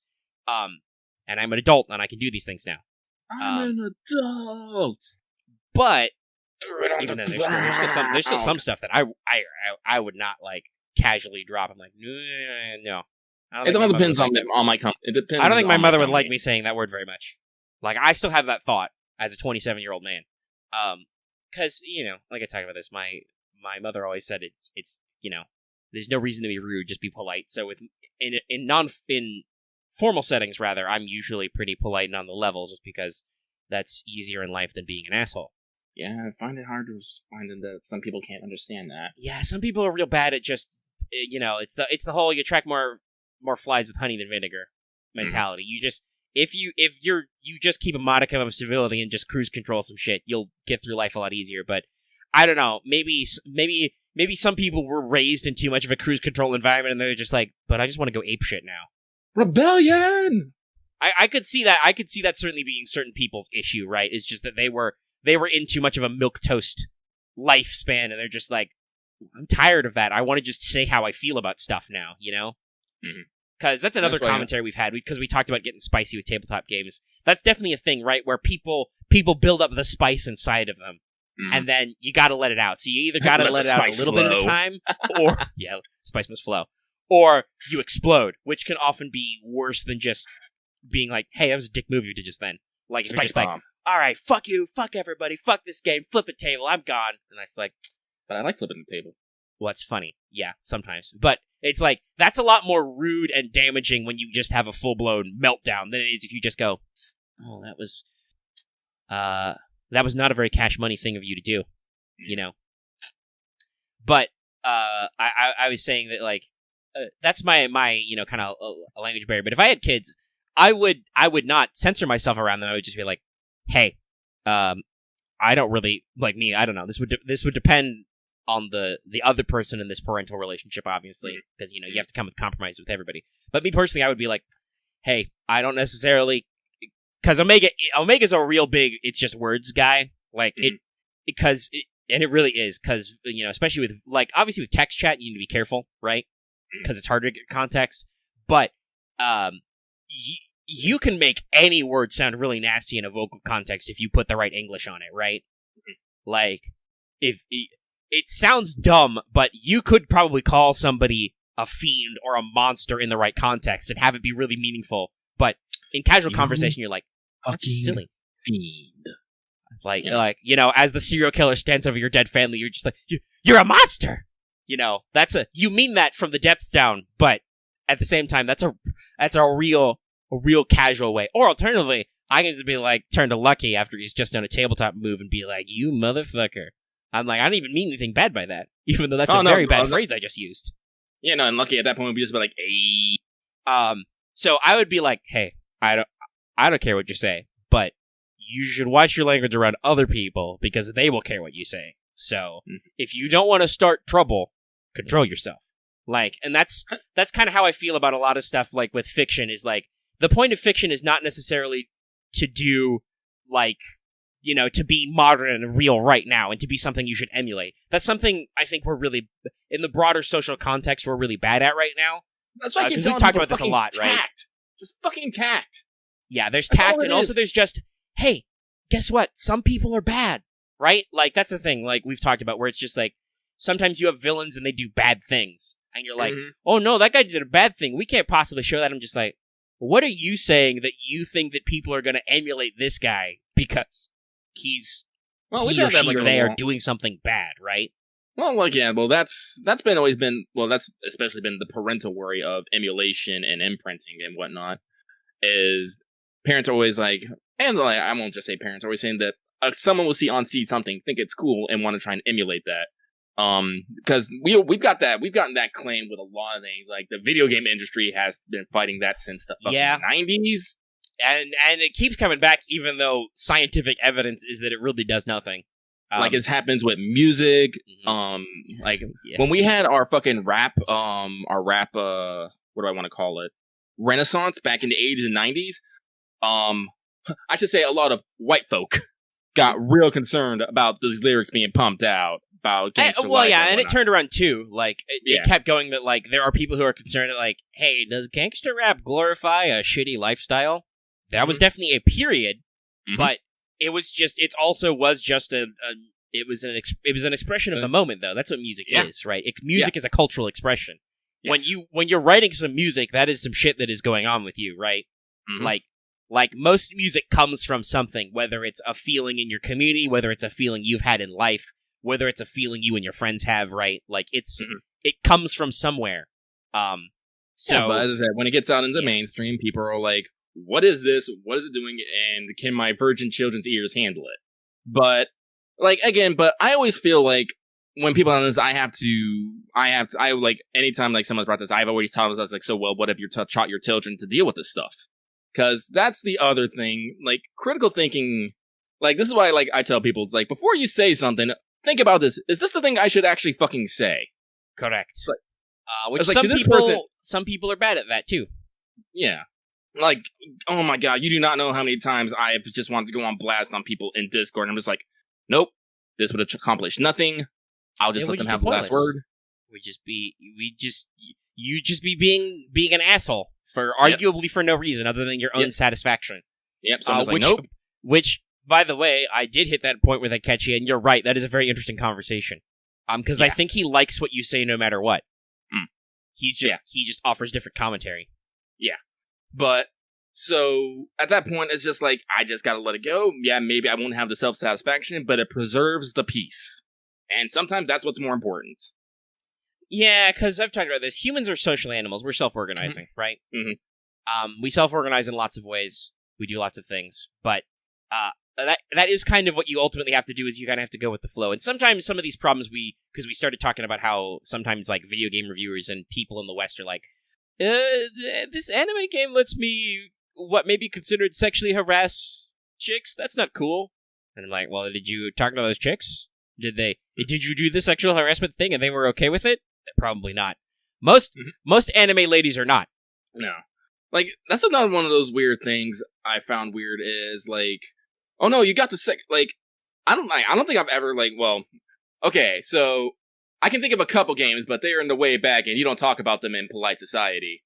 But usually, when there's a game where you can get a bit of a creep, there's usually a backlash involved. It punishes you for said action. Right, and that's often what happens. That's why that's practically an anime trope, is the perverted hero gets in his own way, right? He can't control his urges, but he fucks his own relationships up. However, that means that he and the audience get to usually see, some ass, some titty or something. But it's kind of that double-edged commentary. It's like, well, you got what you wanted, but will it have the long-term ramifications you want? Right? So, but in America, we have definitely touched on this one before, but we have a weird relationship with sex still in this country. Yeah. We still haven't gotten over being founded by Puritans. Because obviously the more conservative bent of America is like, no, sex bad. Have, like, 5 kids, but sex bad. Not before marriage. Don't use condoms. We've got that kind of problem going on with certain conservative aspects of this country. But also, the other side, the supposed liberal side, has a real argument with itself about whether or not they're sex positive and stuff. It's like, there's walking that fine line between acknowledging that sexuality exists and that people are going to have sexual desires for one another, and then, like, no, you're sexualizing that person. You can't do that. Oh, you're exploiting them. Yeah, that's... And there is definitely a line to be walked there, right? Mm-hmm. Yeah. Because... Well, yeah. Yeah. Well, like, listen, there's sexuality as a set piece and sexuality for sexuality's sake. I guess there is. Because, like, as I'm talking to Sakura Wars, it's like, I'm thinking about it, I don't know, like, do I think the game might be a little bit lesser if they didn't have, like, these little moments of, all little girls? I don't know, maybe, but I can tell you right now, it's definitely more entertaining. I have laughed my ass off more than one occasion as I watched Kamiyama struggle with staring at legs or not, because I think that's an interesting because honestly, I think that's a very honest commentary on being a guy. It's like, I know it's wrong to stare at a lady's legs, but at the same time, I want to stare at this lady's legs. Yeah, that's the thing that I still don't think we've had, the world has not had enough discussion about, is that, so, on the one hand, yes, the whole thinking with the wrong head, that is a cop-out, right? You are still an animal with humans have self-awareness, we have self-control most of the time. Some people have better self-control than others. That's just, Yeah. I think I've talked about this before. It's funny to me. While I am very egalitarian, I do not necessarily literally agree with the statement that all men are created equal. No. All humans do not start from the same start point. I believe that all humans have equal value, but we definitely do not start on the same playing field. No. Let's arguably thinking about it. That's kind of what like Boku no Hero is about, right? Like, it's that the story literally starts with Deku being like, all men are not created equal, and it's 100% true in that universe, but it's kind of true in real life too. Like, some people are just get the luck of the draw better. That doesn't necessarily mean that they should get better treatment ever, but anyway, we're gonna be on a tangent. We'll pass it by. But what I was saying though is that also at the same time, being a guy and having gone through puberty and stuff and having a sex drive, it really is hard to wrangle with your animal brain sometimes, because when your hormones get going, they only want one thing and they're very dumb, and you have to have that gut check of like, no, stop it. That's dumb. That's a really bad idea, right? Mm-hmm. And if stuff happens fast enough, you don't always feel in control, right? That's like just saying, well, like, oh, well, then just it's the same thing as being like, oh, just stop being depressed. Sometimes you can't because your brain chemistry is doing something really weird right now. You're not necessarily, like, obviously I'm not comparing like hardcore depression to just being horny, but it's kind of the same source, right? Your brain chemistry does stuff that you're not fully in control of, and sometimes things get out of hand. Yep. It's like, who's ready for awkward boner time? And it's like, I am never ready for awkward boner time. Get the fuck out of here. No. Stop. Stop it. Stop. What is that? I think it's a line from Buffy the Vampire Slayer, where one of the teenage guys is like, I think he says, I'm like 17. Thinking about linoleum gets me horny. And that is definitely a part of your life. Yeah. But so it's like the same thing. It's like me, I like when I talk to girls, like I like talking to girls. I like hanging out with girls. I also like the female form in in many, many varieties. And I like looking upon it. Honestly, I think, Lucky, you and I, we maybe have a slight, like not a super deep pass, but I think both of us expressed, we have very variable tastes. We like lots of different things. Mm-hmm. So it's not like I'm just like, as much as we occasionally joke with Axe, because Axe definitely does not like titty monsters, so we just post titty monster art and we're just like, haha, this is cool. But that's not necessarily exclusive for us, so there's all kinds of things you can admire about a lady. Mm-hmm. It's like when I see a pretty lady, I want to take it in. Now, there's a difference between taking it in and leering. Right. And that's... Right, like, and that's catcalling and being an asshole. That's called being an asshole. Yeah. Going up and clearly interfering with whatever said lady is doing for whatever... You don't need to bother a lady, but... So, like, obviously, Omega definitely does not support victim blaming. That's a really shitty thing to do. But there's definitely a certain amount of, like... Again, this is what I talk about, how I feel like the more liberal or progressive elements are of two minds, because some people are sex positive. They're like, nah, it's just, you should be in control of your own sexuality or whatever. Don't let other people do it. So if you wanna sexy it up, go for it. Men or women. So if you are sexying it up, you probably want somebody to notice.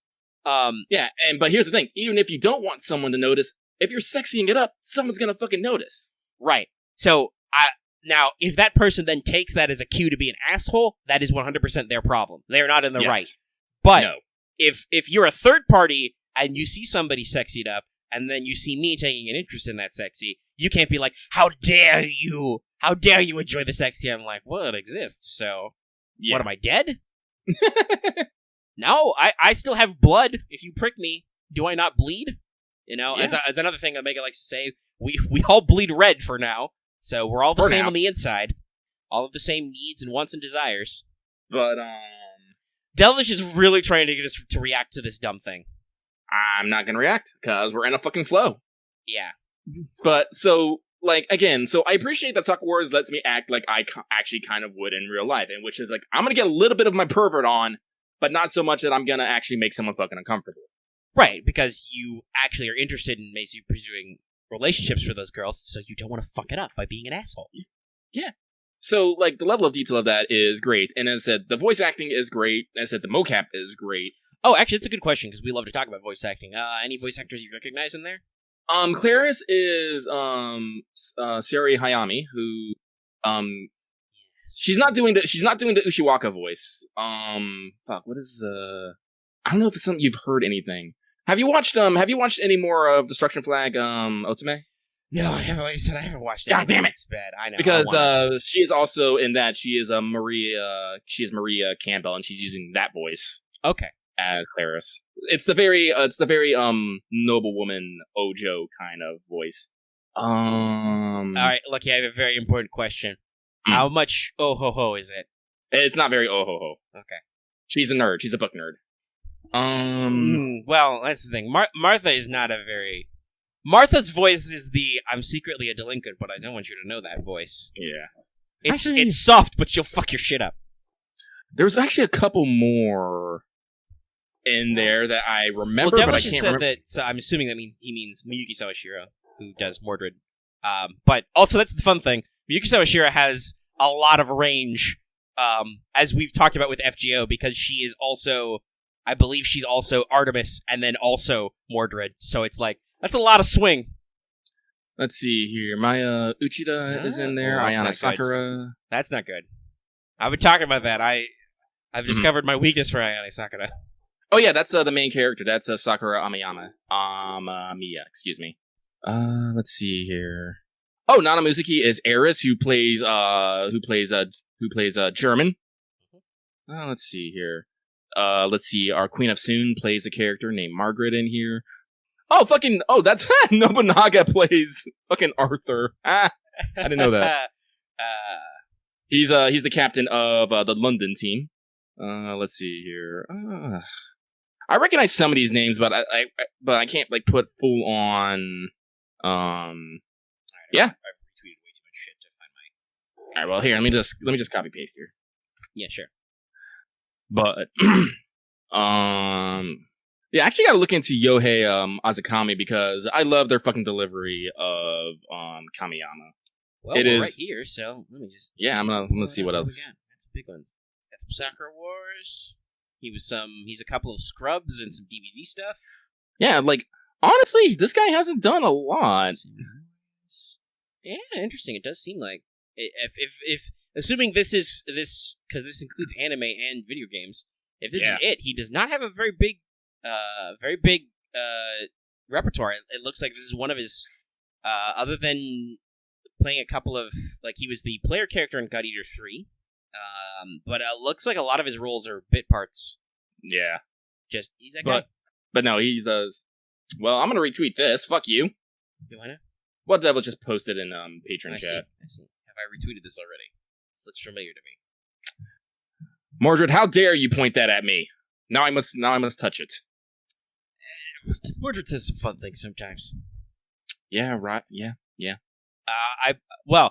That's almost... I feel like that may have been a callback to Summer, where Summer Mordred says something to the effect of, I think it's, whether it's waves or women, the rougher the ride, the more fun it is. And your only comments are like, well, you can either just blow past or be like, wait, what was that last thing? Like, it's like waves, women, or horses, and I'm like, wait, hold on, you said something fun in there. Can you roll that back to me? Oh, it's like when Drake was, basically Drake, when you beat her, it's all like, you can kill me, roast me, or do me, do whatever. And I was like, wait a minute, roll back. What did you say second? And Mashu's just like, bonk! No, senpai. Focus. What was that? Like, I'm sorry, I was honing on main.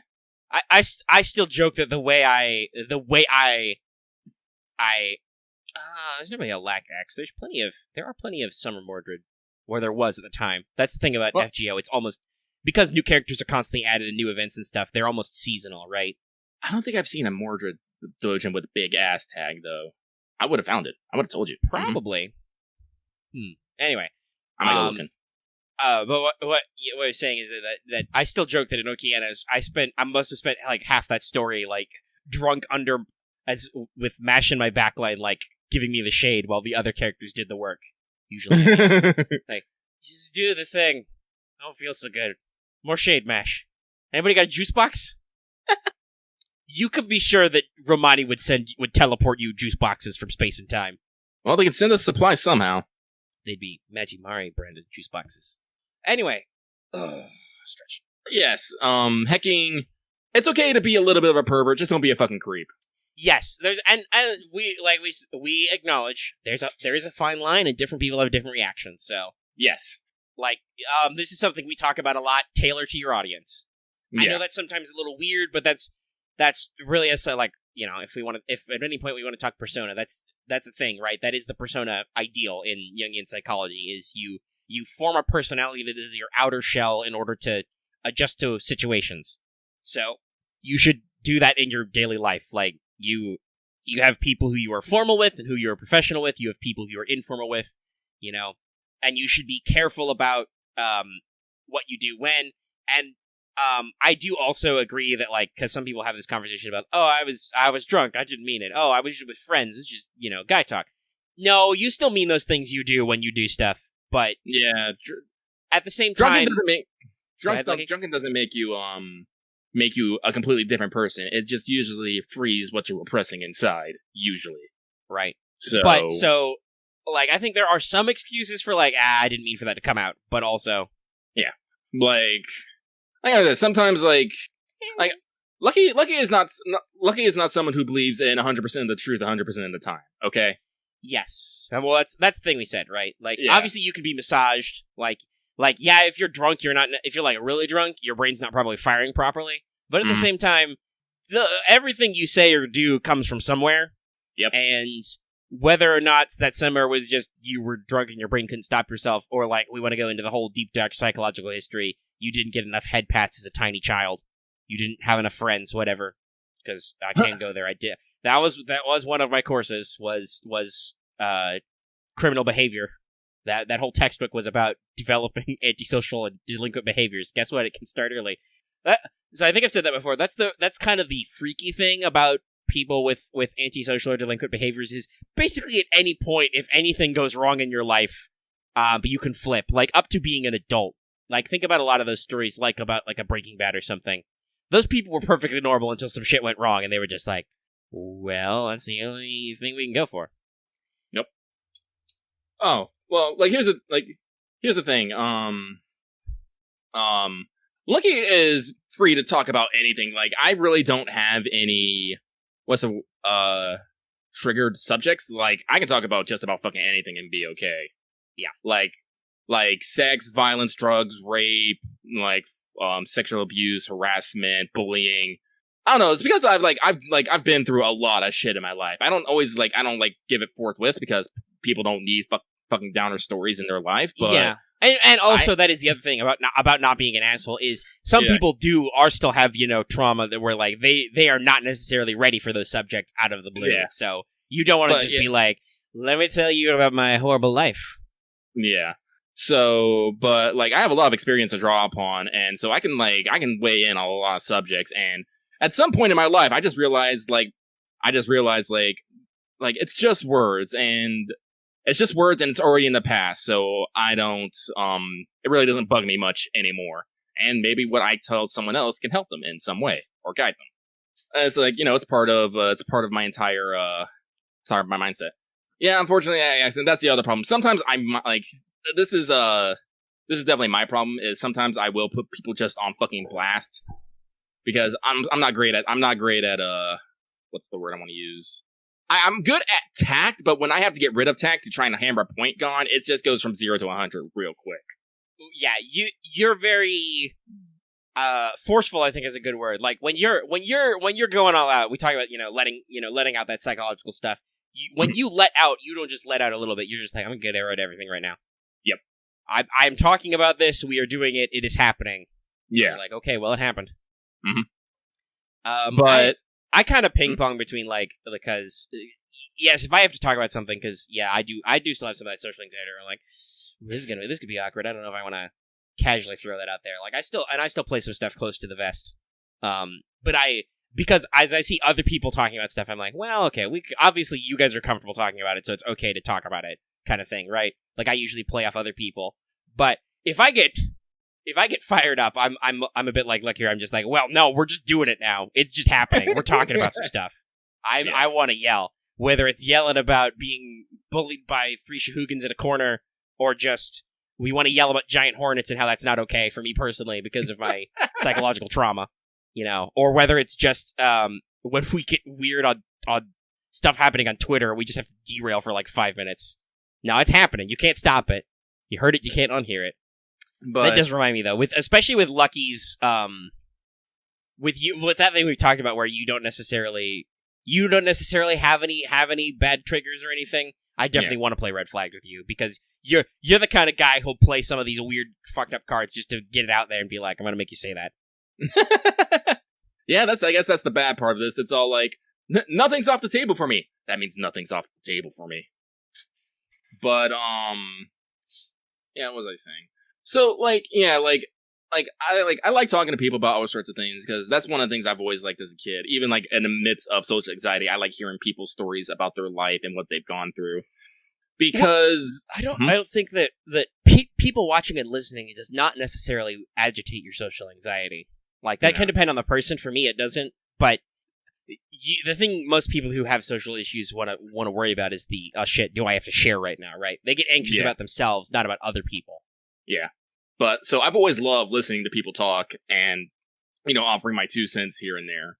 And as I said, just as I've gotten older and accumulated like so many experiences over so many fields, it's just one of those things. It's like I don't know exactly where I'm going with this, but people should never feel afraid no one should ever feel afraid about bringing up a subject with me and whatnot, because like I said, I don't talk a lot in the Discord anymore because as I said, if there's something I don't agree with or that I don't have any particular ways, I won't like weigh in necessarily.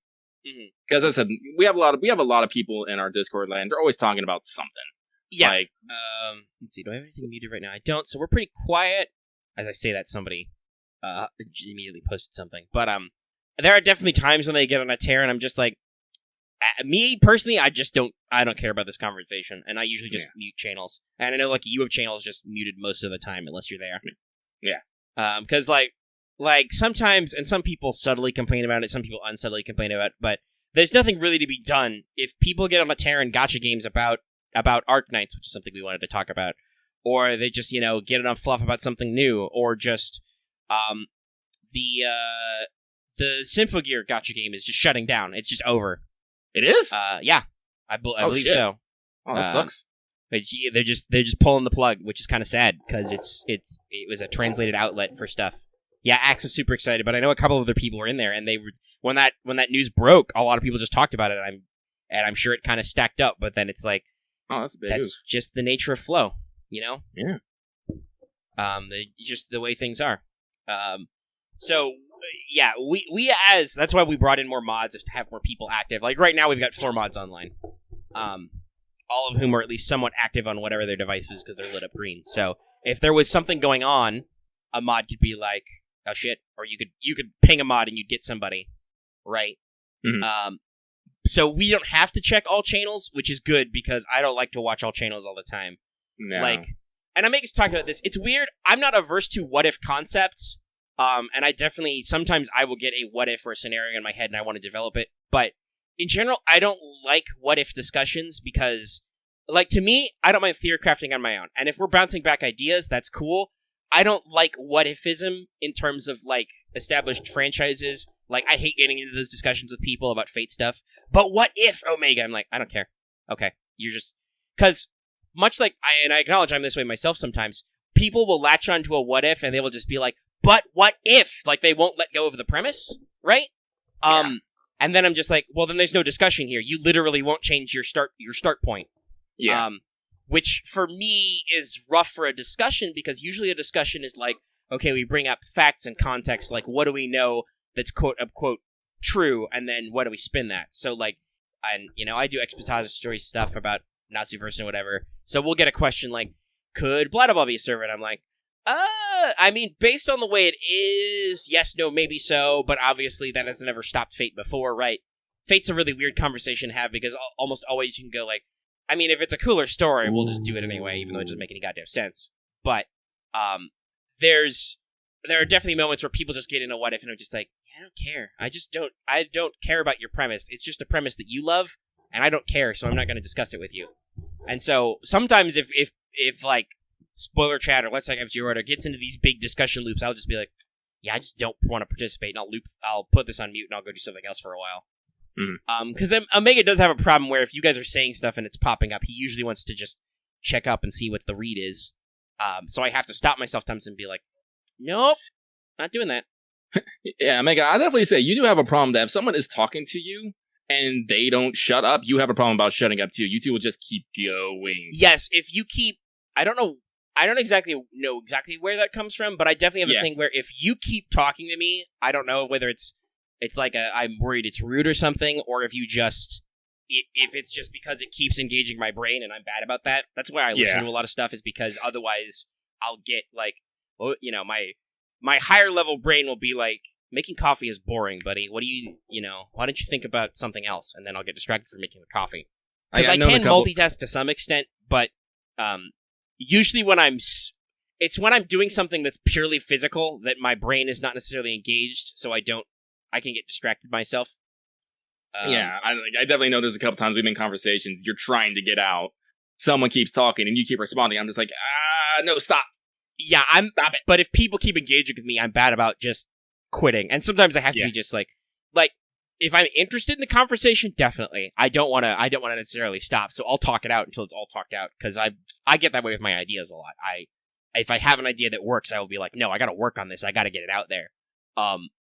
I've gotten better, I think, with the community about just, like you said, rather than be rude to anybody or say anything for my own personal satisfaction, just being like, no, you know what, I'm not interested in this conversation, I'm out. And most of the time, I think that people in the community, especially as the community as we've shaped it now, understand that, like, yeah, okay, Omega's leaving, we should not, bug him and try and drag him into anything. Sorry, I decided to go into Star Wars for whatever reason. I found this clone one talking about masturbation is gay. But your penis is my penis, so... And then just that look. Pretty funny. It's... We should talk about the AP later. What's our mission clock at? We're just over 2 hours. Like 2 hours. Alright, we got time. We got time. Okay. But, so, we all have those little social ticks.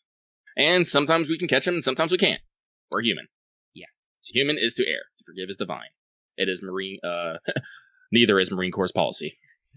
Yep. Sorry, that's just one of those things that just think about from the military.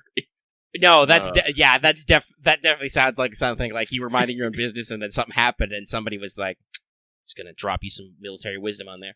Mm-hmm. And you hear all these dumb isms in whatever. Mm-hmm. It's an organizational culture thing. Yeah. And I think we talked about this before. Military is big on organizational culture because that's how you function. Yeah, even if you're not functioning properly, it's still functioning. Listen, do we shoot the men when they say? That's all we need. Okay, but what about if we don't need to shoot men? Shut up. Stop thinking. Shoot men. Yeah, shoot men. Wait a minute. We may have caused a problem. Our guys only know how to dig holes and shoot men. And there's no holes back home. Oh no. And that's sort of the attitude is sometimes why soldiers have a rough time adjusting after combat. Oh yeah. So let's see here. Wow, that was a big tangent from Sakura Wars. Holy shit. Yeah, we got on a social commentary. Well, I think that was on some level that was bound to happen because you started talking about the games. The game does stuff that we know people will be like. And you and me are both the kind of people where if somebody tutted at us, we're like, you better put that finger away or I'm gonna fucking eat it, right? You gotta be very careful with us sometimes about some stuff. We both don't respond to certain attitudes very well. I'm not gonna say we're like cultured and enlightened, but I think we have a pretty open-ended. We both have we're pretty open-minded and have taken in a lot of experience and mindsets and just information about the stuff. Yeah, I think the right word to apply to us might be worldly. We're not. I mean, and in some cases we're more. Either of us at different times are more intellectual or erudite than other times. We can get real fancy pants intellectual on you, but mostly it's just no, I've just, I've lived a lot of different places, I've seen a lot of different people, I'm quiet and I listen and I don't make waves and I read a lot of stuff, so I know about a lot of different people and how they act and just, hey, guess what, we're all people, Yeah.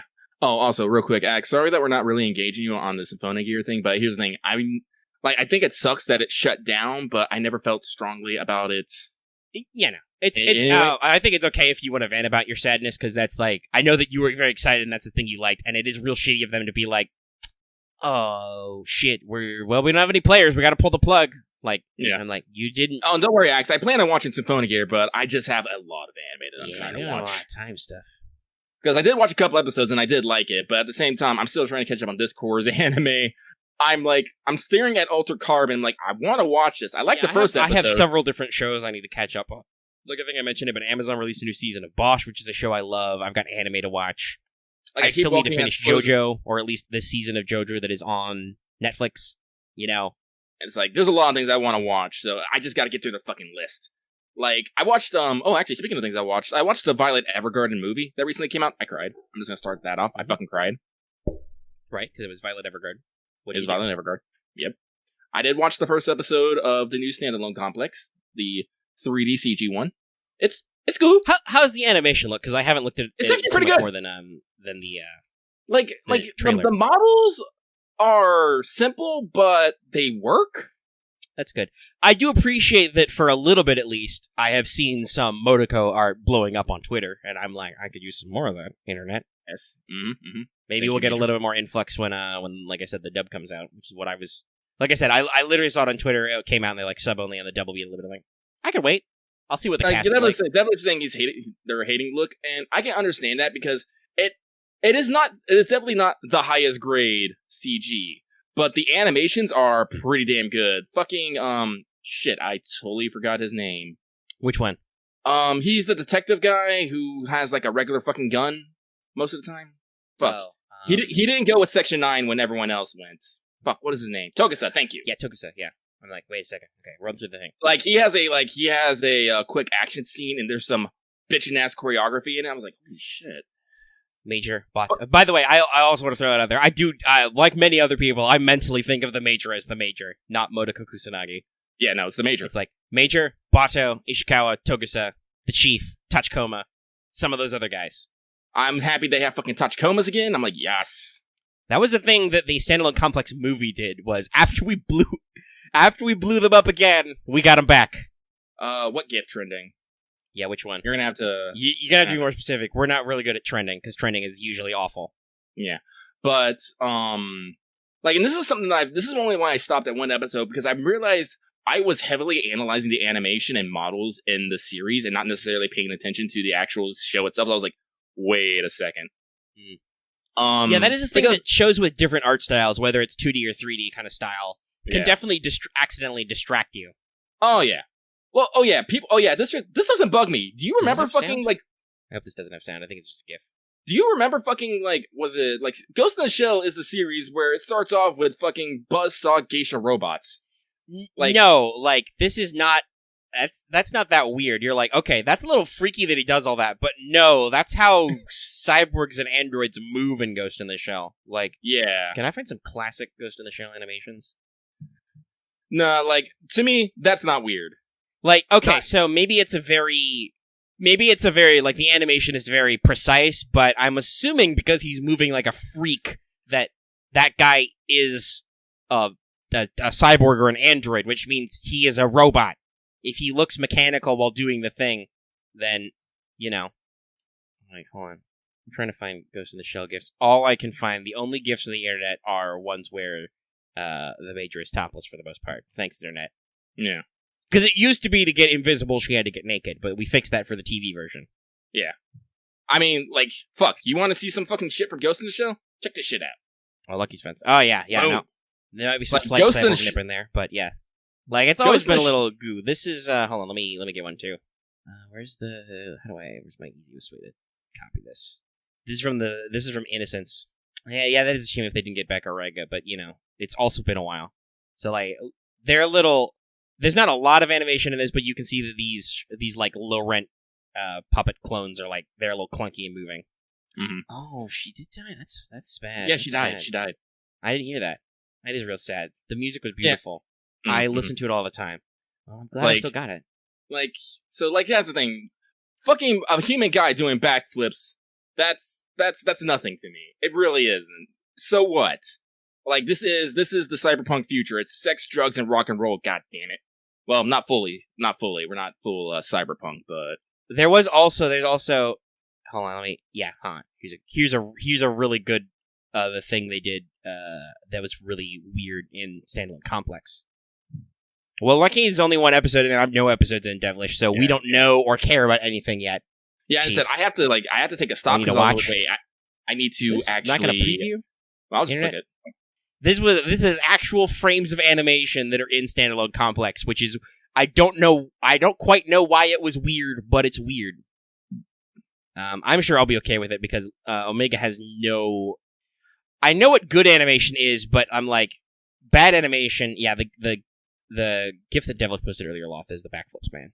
Yeah, that's what we're talking about. As I said, the models kind of basic. The animation pretty damn good. Backgrounds kind of sparse.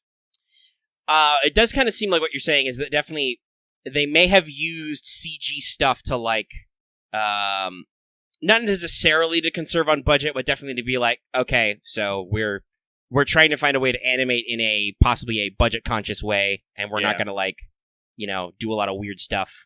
We want to work with the show we got and presumably focus on the Ghost in the Shell bits, which is we're gonna talk to you about fucking philosophy and history. Oh yeah, that's something else I noticed here. They definitely seem to have changed their tones to something of a more modern setting, because apparently there's the big economic crisis, and now like a bunch of currency has just gone fucking gone. Like a bunch of paper money has become worthless. A lot of digital currencies have died. So now people who have money are known as 1%ers. So they're definitely making some comments on the more modern stuff. That makes sense though, because Cyberpunk, you have to. We've talked about this before with Cyberpunk. You have to move the goalpost, otherwise you're like, wait, shit, it's 2015, and either we don't have hoverboards and self-lacing shoes, or you've got to have the actual like change in commentary. And the Ghost in the Shell always had a lot of hints of stuff, like it had 3 or 4 World Wars. I mean, obviously it's an alternate timeline, right? Like it always was, but it's definitely alternate timeline. Like in general, Ghost of the Shell is not meant to be the future because it was only the earliest ones were only in like 2035, and there were like 2 world wars in there or something. America split into 2 countries, right? Like it was not feasible that Ghost in the Shell would happen in our timeline, right? Much like how Metal Gear Solid definitely didn't happen in reality. Actually, by the way, we're in 2020. I think we're past all of Metal Gear has happened in the past, Lucky. Oh, someone's drawing fucking. Well, I'm gonna retweet that. I'm gonna out myself as a furry fucking again. I don't give a fuck. I do what I want. Now I'm gonna retweet Princess Zelda. Why is Piccolo at Burger King? Oh, okay. So Rising is still in the future. When is Rising again? I can't remember. Well, the chat will catch up to us, or we won't care. But no, so that does make sense that like because they hinted at some stuff because there's a whole episode about the yes, right? Which is yen, euro, dollar, and it's like it's obviously some kind of fake currency thing. So like they kind of hinted that there's stuff going on, but I appreciate that they're doing different stuff and they're kind of commentating on things because like Solid State Society was a huge commentary on Japan's own population crisis and problems where they've got super old people and they don't have enough young people, and that movie was really weird, but I liked it still. Yeah. It just had the classic Ghost in the Shell trippy twist ending where I'm like, what happened? I guess we're just gonna move past it. The major's gonna be like, well, case closed. Guess we're going back to work. Let's go, everybody. I'm like, and then the cyberpunk ass music plays, and you're just like, just another day in the office. Okay, it's Ghost in the Shell. Hey, remember when actually Ghost in the Shell's ancient in more ways than one. I was gonna be like, hey, Major, remember when you became the Laughing Man because he gave you all his memories for a little bit, and somehow that worked perfectly and shit? That was such a fucking trip. Yeah, no, I really love Standalone Complex. So, like, the continuity. So it's like, yeah, there's a lot of good stuff. The second season was weirder. Like, I think it's good and has some really good moments, but it's weirder because it has 3 plot lines, technically. No, yeah. Season 1 is always going to be iconic. I think season 1 of Standalone Complex is more iconic than the actual movie to me. Well, I think it's because the movie's older and it's shorter. Yeah. I mean, yeah, season 2 is good and it has some really good moments. I haven't watched it in a little bit. I should probably, because I don't own those DVDs. I do own the first one on DVD, and I occasionally do the Watcho. But it's definitely like, yeah, there's some. I think it works. Like the first season works because it is literally standalone and complex episodes. So you've got standalone episodes which are like the first episode, which is iconic, the geisha holdup, where the plot twist is, oh, that's not the deputy minister, that's somebody who stole his fucking brain, and like the whole process of figuring that out which is just so self-contained. Mhm. Plus, it also has all the really good stuff. Like they use all the music and stuff really good, and you get all the people's like reactions. Like, you understand that Bato is good at his job, but he's a little jokey, right? Yeah. Oh, But honestly, like the major also has that kind of casual side, but she can also be a hard ass. Mhm. Togus is mostly flesh and blood, so like he's concerned about not keeping up with all the cyborgs with his giant manly revolver. Oh god, the mod about auto revolver is so cool, guys. But Shiro Masamune knows his gun designs. Like he's drawn a lot of the fictional guns in the Ghost in the Shell universe. He knows what a good gun is. I will always forever love that how this man, he's like, man, I just want to draw some thirsty fucking cyborg girls, man. And it's just turned into this major... Yeah, he drew a weird manga where he's like, so I want to draw topless chicks, but also I want to talk about computers and society. And then it's just like, damn, this is good. And it exploded. Yeah. Literally exploded. It turned into 2 movies, which are iconic in their own right, but like I said, that's definitely a generational thing, because they are older and like, they're really pretty good. I've seen them. I've seen the first one. Well, there's some action shots, but talking about sexualizing, the major is not afraid of her own sexuality, and in fact, I think that's actually a plot point where it's like, no, she's very definitely aware of her own sexual identity, because otherwise she's like, I think I'd stop being a person. She's flaming bisexual, but she doesn't really fucking care. Yeah, like she's basically like throughout the first 2 seasons of Standalone Complex, she's basically in a casual threesome relationship, like with her nurse friend and the other one, and they're like, at one point in the hospital, the nurse is like, "Hey, Mariko, you don't come over anymore. What are you doing?" I'm like, "I'm busy with work stuff. It's fine. I'll see you later." Mwah.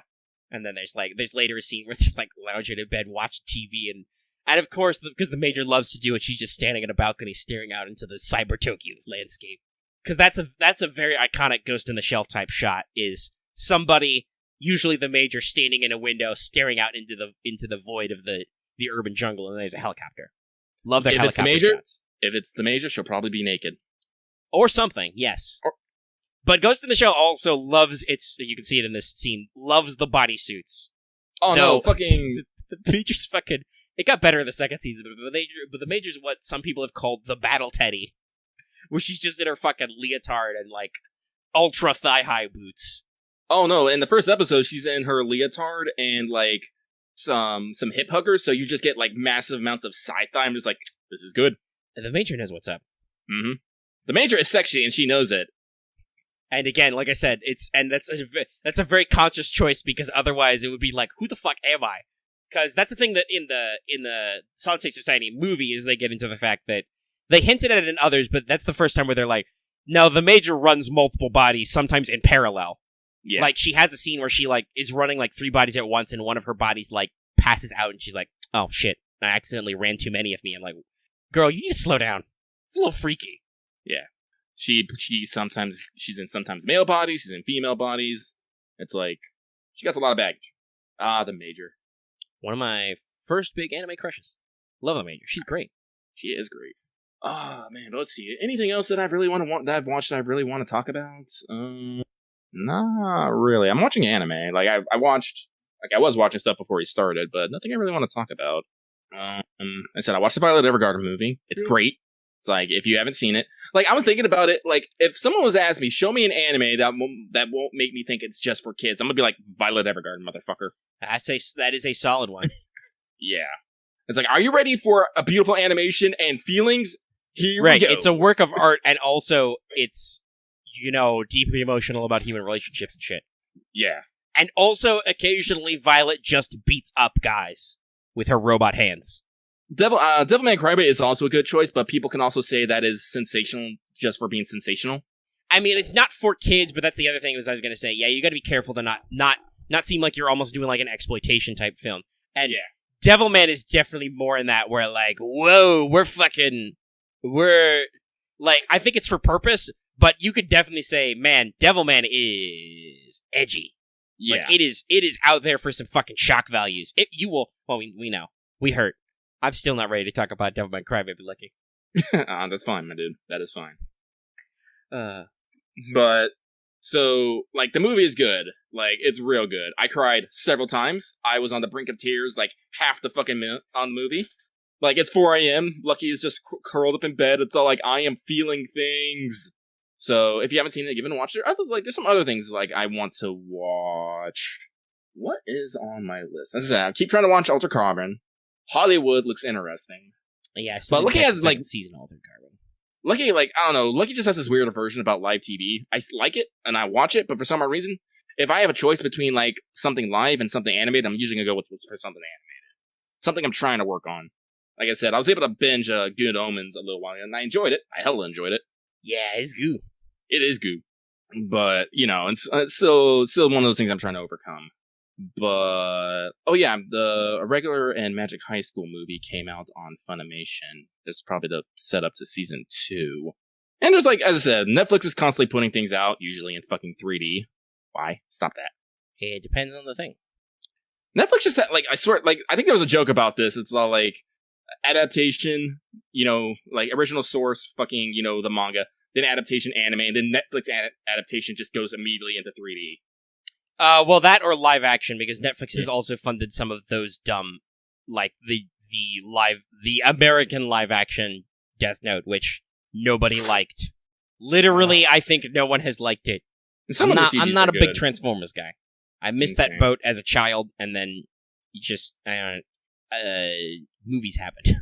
So I'm like, I understand that the actual Transformers thing is better, but I'm like, whatever. So that's wasn't part of my. Though you were talking about Sakura Wars later. That's another thing. Omega likes giant robots, but I'm not very cultured on them. No, dude, I didn't. So you have to understand, I didn't watch a lot of. My parents were always talking about bad influences over. My parents were always very self-conscious about what I should watch on TV.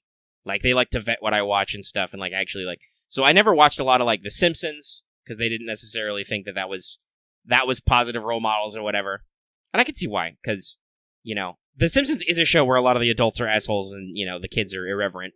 This is also earlier, so it existed, but like I didn't watch a lot of cartoons. I watched Saturday morning stuff, and that was mostly that, and then a lot of classic Cartoon Network and a lot of that kind of stuff. So like, and a lot of old ass cartoons. Like, I could get away with watching old ass Scooby Doo because that was like the '60s, and that's perfectly wholesome.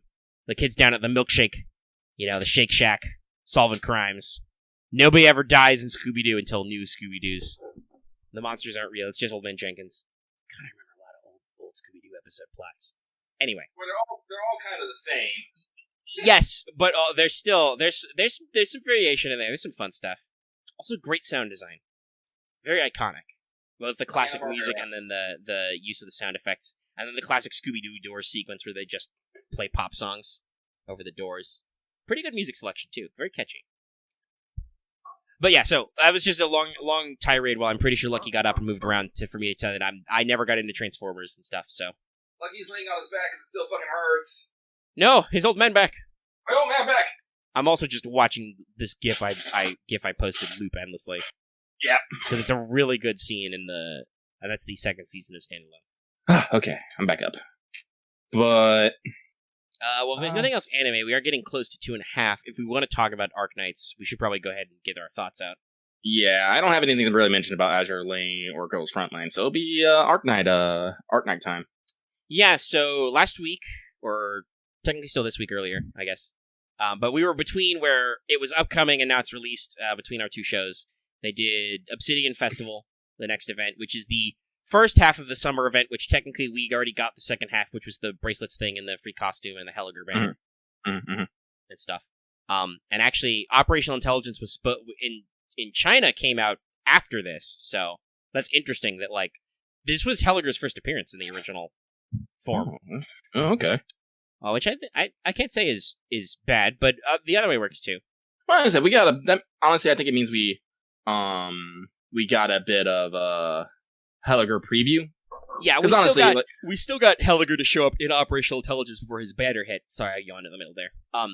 But it was different than how it was presented in China. And I could kind of see why they would want to wait as long as they could, because it would have been weird when the game launched in, like, March to immediately go, and summer vacation! Right? Like, that would be a little weird. It's like how we talk about how, like, we get slightly annoyed at FGO when they're like, oh, we're going to do the Christmas event. It's going to end like 15th of December. And then in the last episode of the story, it's like, and now it's Christmas. I'm like, you're fucking lying to me. It's not Christmas. You're lying to me right now. So I know May is not necessarily super summery, but it's closer. It's getting warm. It's getting ram. But yeah. So that was the focus. The focus of the event was we go to Siesta, which is a non-mobile city on what they call a huge lake. It's not really an ocean; it's a lake. So I don't know necessarily what they're going with there. Clearly, there was an explosion there, which made a giant fucking lake. Possibly. Clearly. That would make sense, because there's a lot of catastrophes in Arknights world, in Terra. Mm-hmm. But we're on... I'm pretty sure we're just on vacation. Maybe we're on business outreach, I don't know. I don't know, I think we're just on vacation, because operators there, they have gotten swimsuit. Ifrit just runs the fuck off. I'm like, yeah, I think this is supposed to be post-Chapter 5, because all the chapters are out now, or except to 5. So I think it's supposed to be... Some stuff happened in Chapter 5, which I'm not caught up with. I'm still in 4, and I need to work on progressing the story because I probably can. It's just I've been doing event farming and stuff. But so we're clearly relaxing after some shit has happened. So we go to Siesta, and then, hey, guess what? We immediately get embroiled in a snafu. Well, I like it because while it's serious, it still maintains a lot of comedic elements. Yes, it's more lighthearted because at no point does Reunion show up.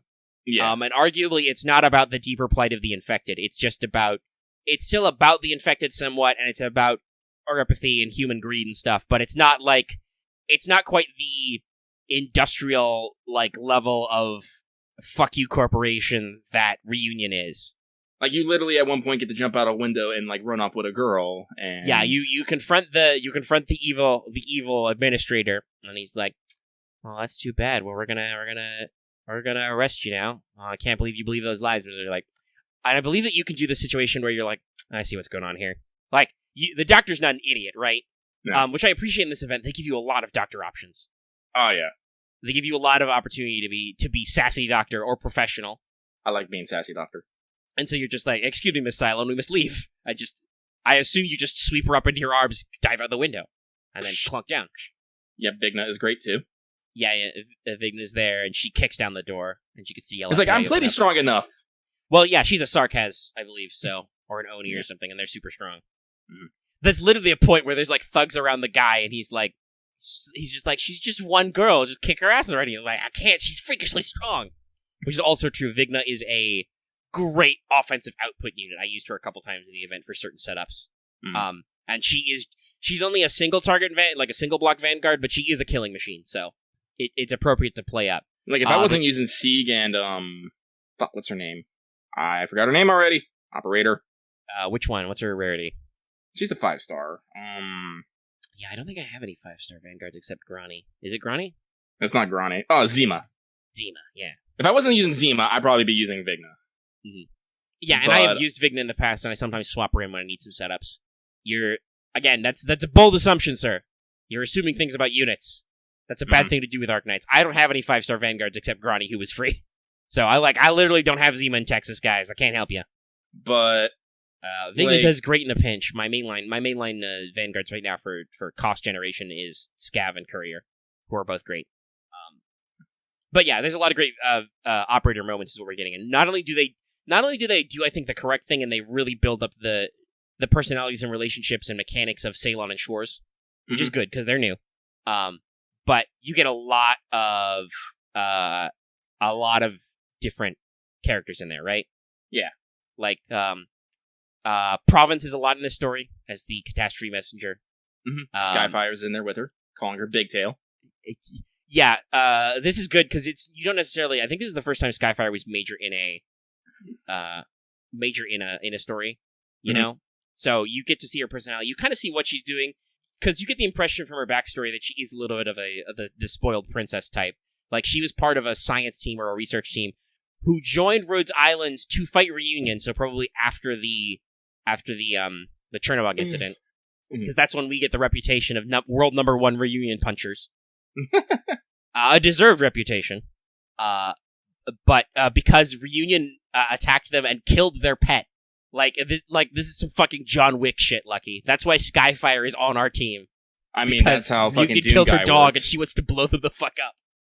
And I'm like, I'm okay with this. And that's my avatar right now is Skyfire's costume. I totally bought it. I'm tempted. It's pretty goo. Her flames become blue. It's pretty sick. Well, not everybody is technically an animal axe. Some people are mythological creatures. Well, yeah, also, yeah, a lot of people joke that she's Rin, because she's voiced by Kana Eleda, and she... Well, honestly, I look at him like, I can see the Rin in this. Skyfire's not quite... I don't think she's not Sun in the same way that Rin is, but she definitely has a little bit of that weird switch where, like we said, she calls Province Big Tail because she doesn't want to learn her name. Mm-hmm. And she's like, hey, Big Tail, can I set this mountain on fire? I'm tired of these sticks and branches. The Province is like, no, you can't set the mountain on fire. It's a volcano. It's going to set itself on fire. I think it's crazy that when, like, fucking Skyfire, like, is going full blast, literally her hair turns on fire. Yes, that's her thing, right? Is her arts talent is fire, and it's so strong that she literally, if she doesn't have self-control, will literally burst into flames. Like herself and her clothes. Mm-hmm. So she literally becomes fire if she's not careful. Mm-hmm. There is a little bit of the sun, because I think in one of her profile notes, it notes that she has a tendency to accidentally set herself on fire when she walks by the doctor's office. So clearly she's crushing. But they're helpful. Aya doesn't, or as I like to say, does not appear in story, but she does appear on the phone. We get her to fucking conference call, because she's a geologist. They do a lot of references there. Let's see. Province has a lot of showtime. Helliger has a lot of Helliger. showtime. This is, especially as his debut. Helliger is a big critical moment of this. Like he's basically your bodyguard in this operation. And I think Amiya, when she shows up later, because you start out with Amiya, and then it's like, all right, doctor, I'm gonna go check out some stuff, and you're like, cool, I'm gonna sit on the beach in my doctor getup, because I think when you first meet Schwarz, she calls you out. She's like, you're covering a lot, and I'm like, and I think the response I went with is, hey, sunlight's bad for your health. I could see the doctor being that way. Didn't I say, like, me buy you a drink or something? I don't know. That is a thing you can do. Like, even though she... I don't know. I have this weird, like, I have this weird theory that, like, fucking the doctor might just be, like, some weird-ass, base-ass fucking human. Yeah, I don't know. I like the doctor's mysterious. You don't know if the doctor is male or female, because the game doesn't really comment on it either way. You are just doctor. Gender. Doctor. Well, no, because, I have a Warfarin who is a vampire. And usually Warfarin, because she does consume blood. Mm-hmm. Yeah, vampire is a Sarkaz subtype. Yeah. But she is able to, as she pushes, she can distinguish, except for Doctor, because for some odd reason she has a fadeless attraction to his blood, and has been noted, displaying a very point that fucking Cassie has to get a restraint. So I'm just like, Also, hold on, something's going on. You sketched out a little bit there, and now my computer is like doing the ticky wheel. Okay, I think I had some process like boot up and zombie out in Discord a little bit. Hold on. Scrolling. Sorry. I'm waiting. Is it working? No, I can hear you okay. It just took a second, cool. Like I said. I think it was on... Well, other people say you robot a little, but I think for me there was definitely some kind of like something was spinning up or connecting or whatever. Discord got a little laggy, but I caught most of what you were saying about Warfarin's backstory, which is the short version is in case you couldn't catch the recorded version, is she likes to suck blood and she can tell whose bloods are there, but she really, really likes the doctor's blood, so Calcid had to slap a restraining order in there. Yeah, apparently there's something interesting about the doctor's blood. Even Lancet comments about it, about finding something interesting in your blood test. So, I don't know. Yeah, there's something going on with the doctor's mysterious amnesia past. Mm-hmm, amnesia past. And you can definitely play the doctor different ways, because like operational intelligence does hint that pre-amnesia, the doctor may not have been so concerned with loss of life. Like, you were apparently a lot more tactical about stuff, because you were not only a tactical genius and a neurosurgeon, but also some other stuff. And similarly, you can... I don't remember Ceylon's dad's name, but he has a conversation with you about, methods in the past and stuff, where you can be like... You can, everything... His ultimate conversation is like, shit's not as black and white as my daughter thinks, Everything's shades of gray. We gotta do different stuff to survive, right? I may have done some bad stuff, but it was all to build this place for my dead wife. Boom. I feel that. Yeah, and then you can be like... You have three choices. You can be like, yes, I agree. No, that's not right. Or just the classic. It's funny because this game is Chinese, but it's the very classic Japanese. Who knows, man? I'm like, which is what I went with, because I felt like the doctor wouldn't commit a bit of roboting from you this time. I don't know. Yeah, you're roboting a little bit back. Hold on, let me pause the recording and let's reboot some Discords. All right, for the moment, we've unroboted Discord a little bit. A little bit. We should probably think about wrapping up in the not too distant future. Yeah, we're pretty far along. Okay, so let's not dissect the story too much. The story is good. I like the story. Good things. It has positive characters. It does what I think is important, which is it really introduces you to the Siesta place, and it really gives you the DL on the new characters for the most part, like and the big ones, existing characters too. Yeah, and some existing characters could help that. And it's got some great moments, you run into the goons at the beach, and there's Ifrit, and she's just like, "Doctor, you in trouble? You need some help?" And you're just like, "Yes, Ifrit. Only burn them." You could be like, "Only burn them a little bit." I was like, "Only burn off their clothes." I'm just like, "Yeah, just go for it." And then she's like, "Don't tell Miss Science about this. I got a lot of homework." Or maybe I'm sorry, and I'm like, just like, "Your secret." I was like, I think I did the one that where it like basically says, "Your secret's safe with me." I can't remember what the actual one. The other one is good luck with that homework. Basically being like, you're fucked. I'm like, no, you just help me out. Good little Ifrit. I like to try Ifrit like Jack. Ifrit is definitely the Jack. She's the problem child, but as seen from Operational Intelligence, her pyromania is not necessarily a thing she fully controls, right? Yeah. She has to remind herself, or maybe the thing she is talking to, because maybe she's actually possessed by a literal goddamn demon. I don't know how that works. Thanks, Arknights. She has to remind that some things cannot be burned. They are not for burn. Yeah. And some things should not be burned. Yeah. Yes, there was a Chen moment. They teased Chen's skin. Female tourist C. We got to see what Big Bob did with his retirement money, which apparently was taking fucking vacation. I'm still waiting on fucking Big Bob operator. I don't care. I'd love it. I'd love it. Like, I'd love that. Because I know they just made W playable after some, like, shenanigans, but, like, I'd love that. Because he technically retired. He left Reunion. You know, I'd hate to disturb his retirement, but I'd love to get that guy in there. And people joke that Papakar is Big Bob's kid because she's small and has a chainsaw. That would be a fun headcanon to expand on. But yeah, so we see some characters. At the end, though, Amiya shows up in her swimsuit, and she's like, "Doctor, you've really done it this time. It's all your fault. You did all the stuff while I was away on vacation, and you did the thing. And we're legally liable because we didn't have any contract." And I'm just like, I remember there was an exact line. It's like, "No one will be held responsible if we don't get caught." Yes, exactly. You could say that. No, listen, nobody's going to be in trouble if we don't get caught. Which is, that does so the Doctor's very pragmatic mind. Well, like, we can help people so long as Dr. Calcit doesn't, what the ex-wife doesn't know, she can't, it doesn't hurt her, basically. Well, what Calcit doesn't know about, no bad goo. But also, I love how you can totally deflect Amiya and be like, "Hey, Amiya, you look great. Great swimsuit." And she does get deflected, and she's like, "Wait a minute." I'm like, "Hey. "Doctor, you can't get out of this. I can't believe you brawled with those people. Like we got into a mosh pit." I'm like, "Nani?" So in the end, Amiya still covers you. It's great. But overall, I like the event a lot. One, because first of all, it's just a great setup. Because the last map's a little bit of a fucker. Pompeii is a little bit of a thing. Holy that took shit! me a few tries to figure that one out. No, it's got a lot of shock value when because the map is set up definitely to be a little fucky in the Arknights way, because most of your shit comes on the left, and then all of a sudden you're like, "Oh fuck, there's a lot of slugs on the right. Oh shit, what the fuck is that?" And then, oh fuck.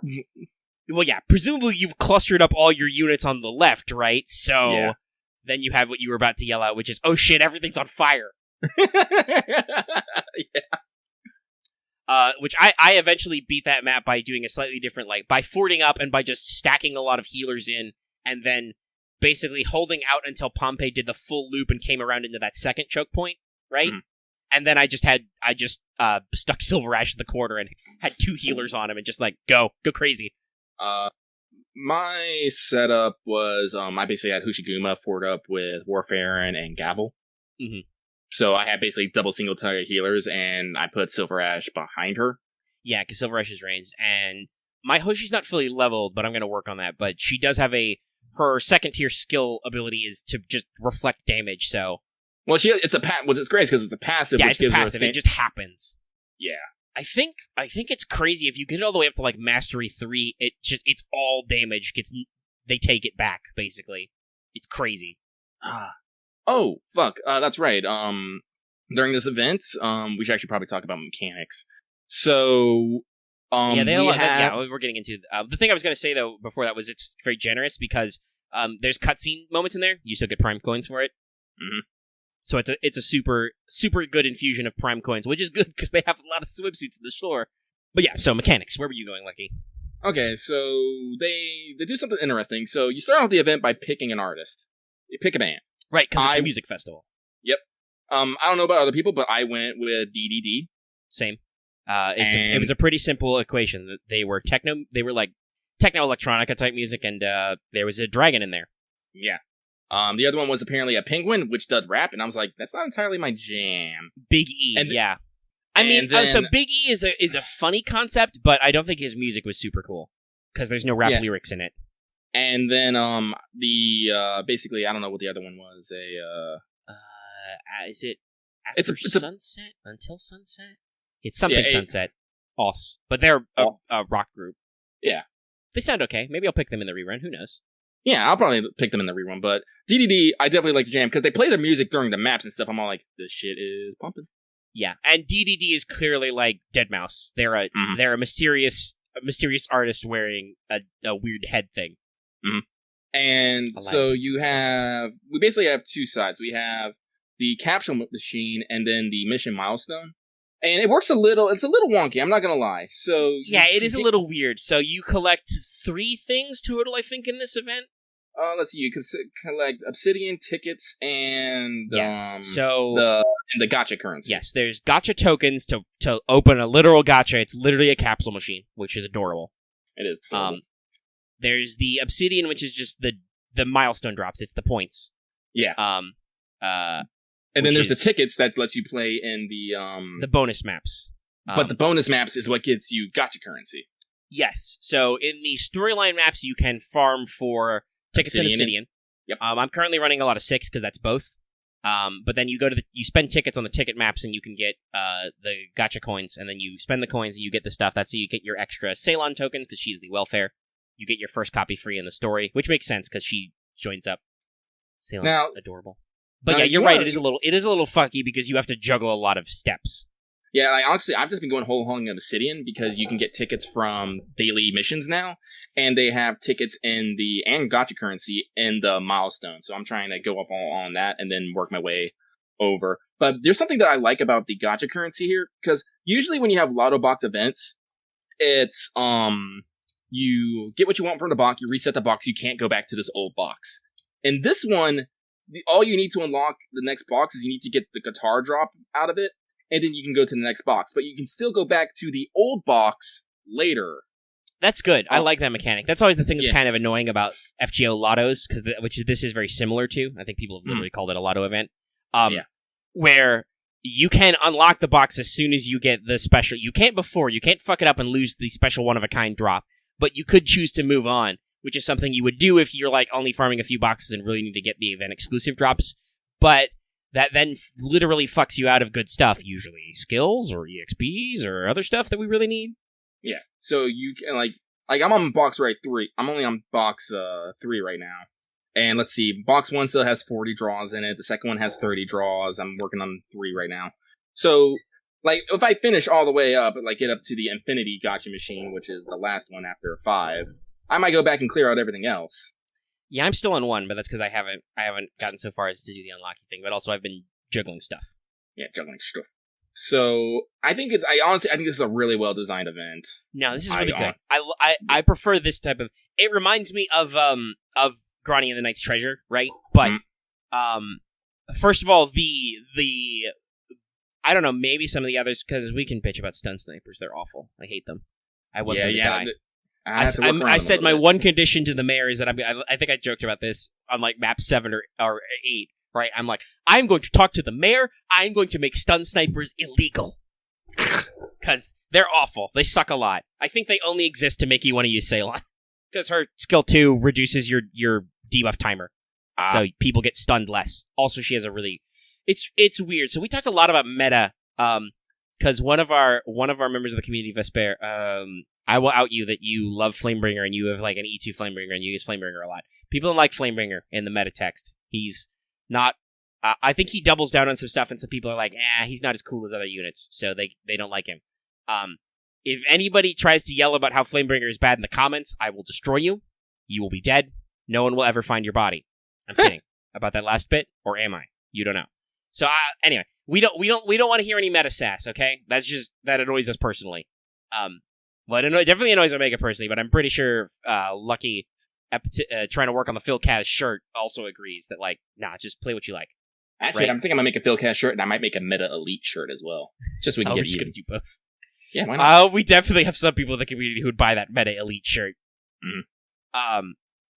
But so I've had some discussions recently, and yeah, I've kind of developed a theory that or an experience that in general, gacha game communities are a really shitty axis of how did I phrase this?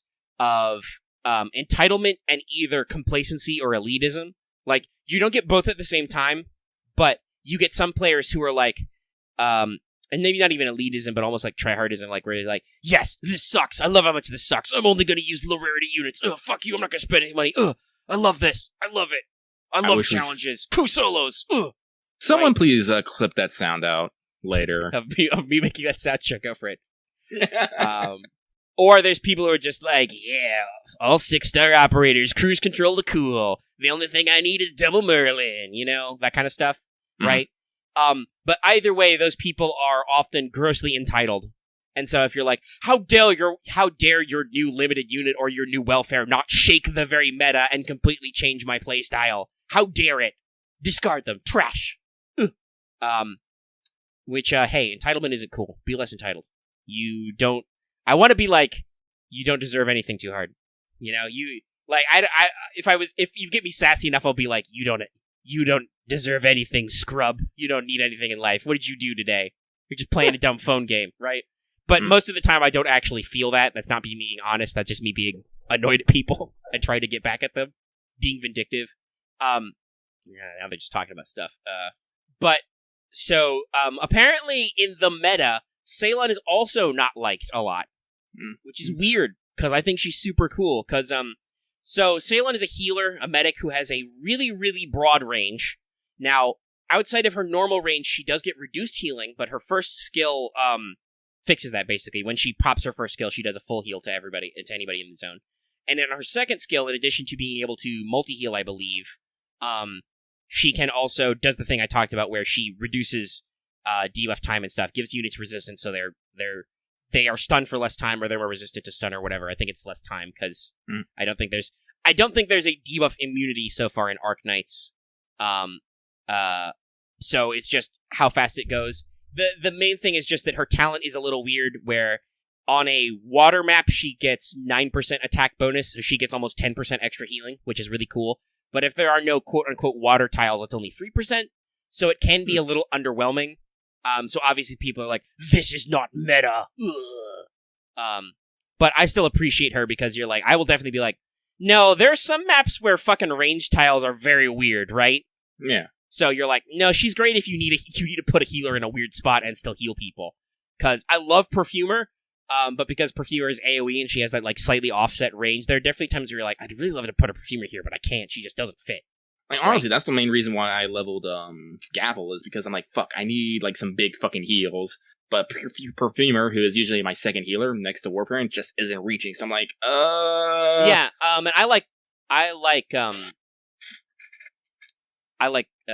people, that's the thing about meta. We talked about that earlier. The thing about, if you want to truly metagame, what you want to do is you want to remove variance. That's always in any kind of thing like this, whether it's tabletop or video games, you want to remove variance, so, and improve those numbers, and so Ceylon doesn't necessarily do that. Well, hey guys, here's another spoiler. Other than Ceylon, I don't have any high rarity healers. I make do with 4 stars. Myr is really good. She's really, really good. She got a costume. But, I could buy them, but I'm holding because I really want... It's funny, I think you bitched about getting a blue poison, and I'm like, but I want blue poison, even though I don't know if I'm necessarily bitching about blue poison. I was bitching about blue poison because... I think you already had one, but she wasn't Schwartz, was the thing. Yeah. But I was like, but I wouldn't mind a blue poison. I think I did 4 rolls. I only got 1 5-star who was blue poison. Blue poison... Oh, and I should say that on air since we're talking about it. I did the free 10 roll, because they gave us a free 10x headhunting permit, and I got fuck all. I think I got the new 4-star, maybe. That was it. But then I rolled a real boy roll with my real red coins, and I got chores. I guess I'll have to out myself. So I also decided, like, well, I guess I'm just gonna have to buy fucking things.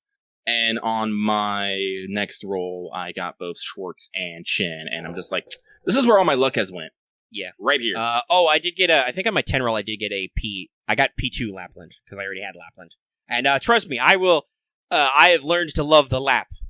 Like, at first, I was a little bit myself meta-resistant, because people were like, oh my gosh, Silver Ash, he's the coolest. He was like my second 6-star, and I was like, Silver Ash, you're not a cute girl. You have to go in the corner. Right? Mm-hmm. But I got over that when the game started kicking me in the dick, and I'm like, okay, it's time to kick back. He's not one of his sisters, though, Axe, is the thing. He's not a cute girl. Though we did get Cliff for free, so that's cool. But I still don't have Permanix. I still have not gotten debuff supporter. The recruitment tags like to fuck with me. I've gotten a lot of debuff and fast redeploy or shift in the same one, and I'm like, but I've got a lot of yellow certs, so I could buy some units in the store, but I'm waiting for like some really good shit. I don't know. I don't necessarily understand how they pick stuff from the gold cert shop. I'm trying to get up so I can buy whatever it is, because I don't know who I have like 220. Oh wow, really? Yeah, well, because I've never spent one once. Oh, yeah, so you could maybe actually. Before I learned better, I spent like 10 on a thing. Oh yeah, so you could buy like the 6-star whenever it pops up.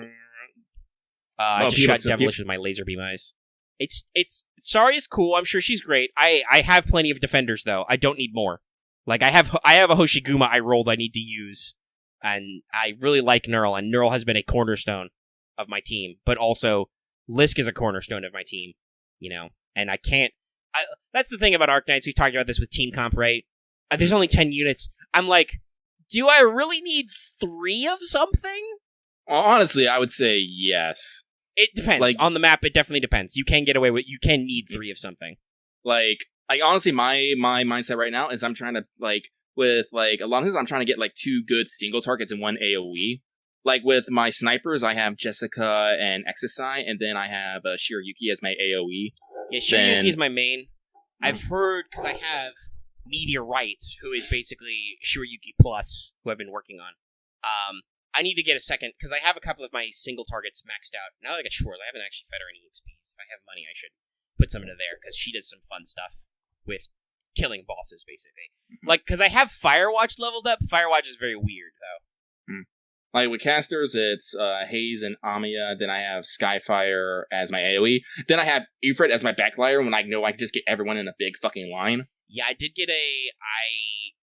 top op caster, so I have Ifrit now. Yeah. But Ifrit, as we said, is very situational. Yeah. So, that's one of those things. It's like, I level up a lot of them because some of them are fucking very situational. And that's the fucking thing that we need to, people need to understand is, yeah, not every operator is going to be ideal in every situation, but this is why you have so fucking many of them. Yes, and I so I had this conversation with Vesper, actually, because they were repping Flamebringer and be like, I don't know, he's functional for me, he's not really that shit.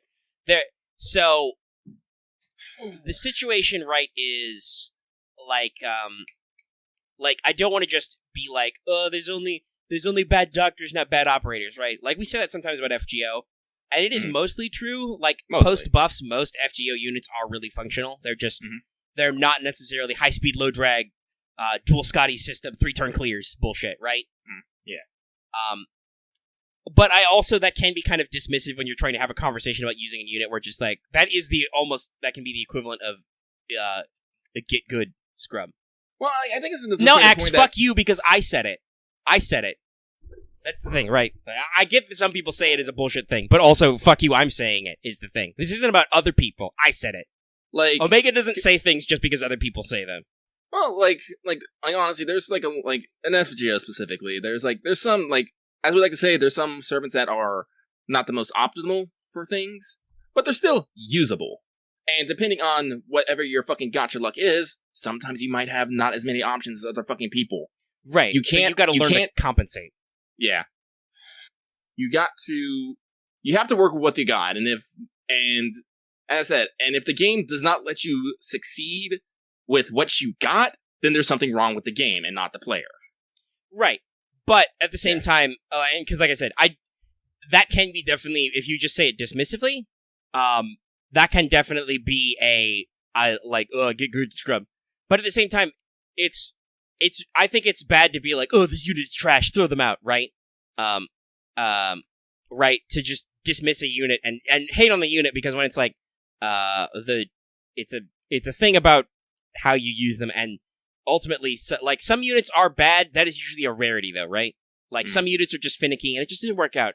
And you can be, quote-unquote, mad at the devs, but I don't think that's necessarily always the healthiest outlet to get to, quote-unquote, rarely actually getting mad is the go-to move. But there's definitely can be something to said, I mean, hey, we know this. We've made games and play-tested games. Sometimes game design doesn't work out like you think. Like, nope. Like, literally, you will think, oh, the game will be done this way. We'll do this way. And then the players are like, nah, I'm going to do something different, though. And like, oh, shit, I didn't even think of that. Fuck. Or just like, oh, that's cool. Sometimes it's not a fuck. But a lot of times it is like, ah, shit. And so you have a cool idea, and it's not functional, and then you fix stuff, right? Yep. And Arknights is only like a year old, and they've just been fixing stuff. Like they mentioned it earlier. They did actually just, I think they buffed Nightmare's second skill.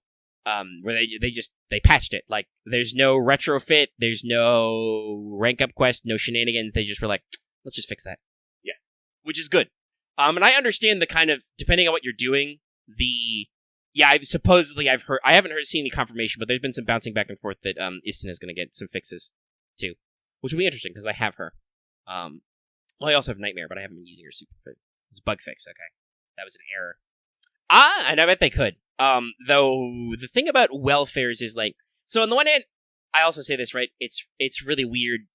Like, I think the appropriate response is not to be entitled, Lucky, and to be like, oh, I can't believe you gave me a unit for free that's bad that I have to spend resources on.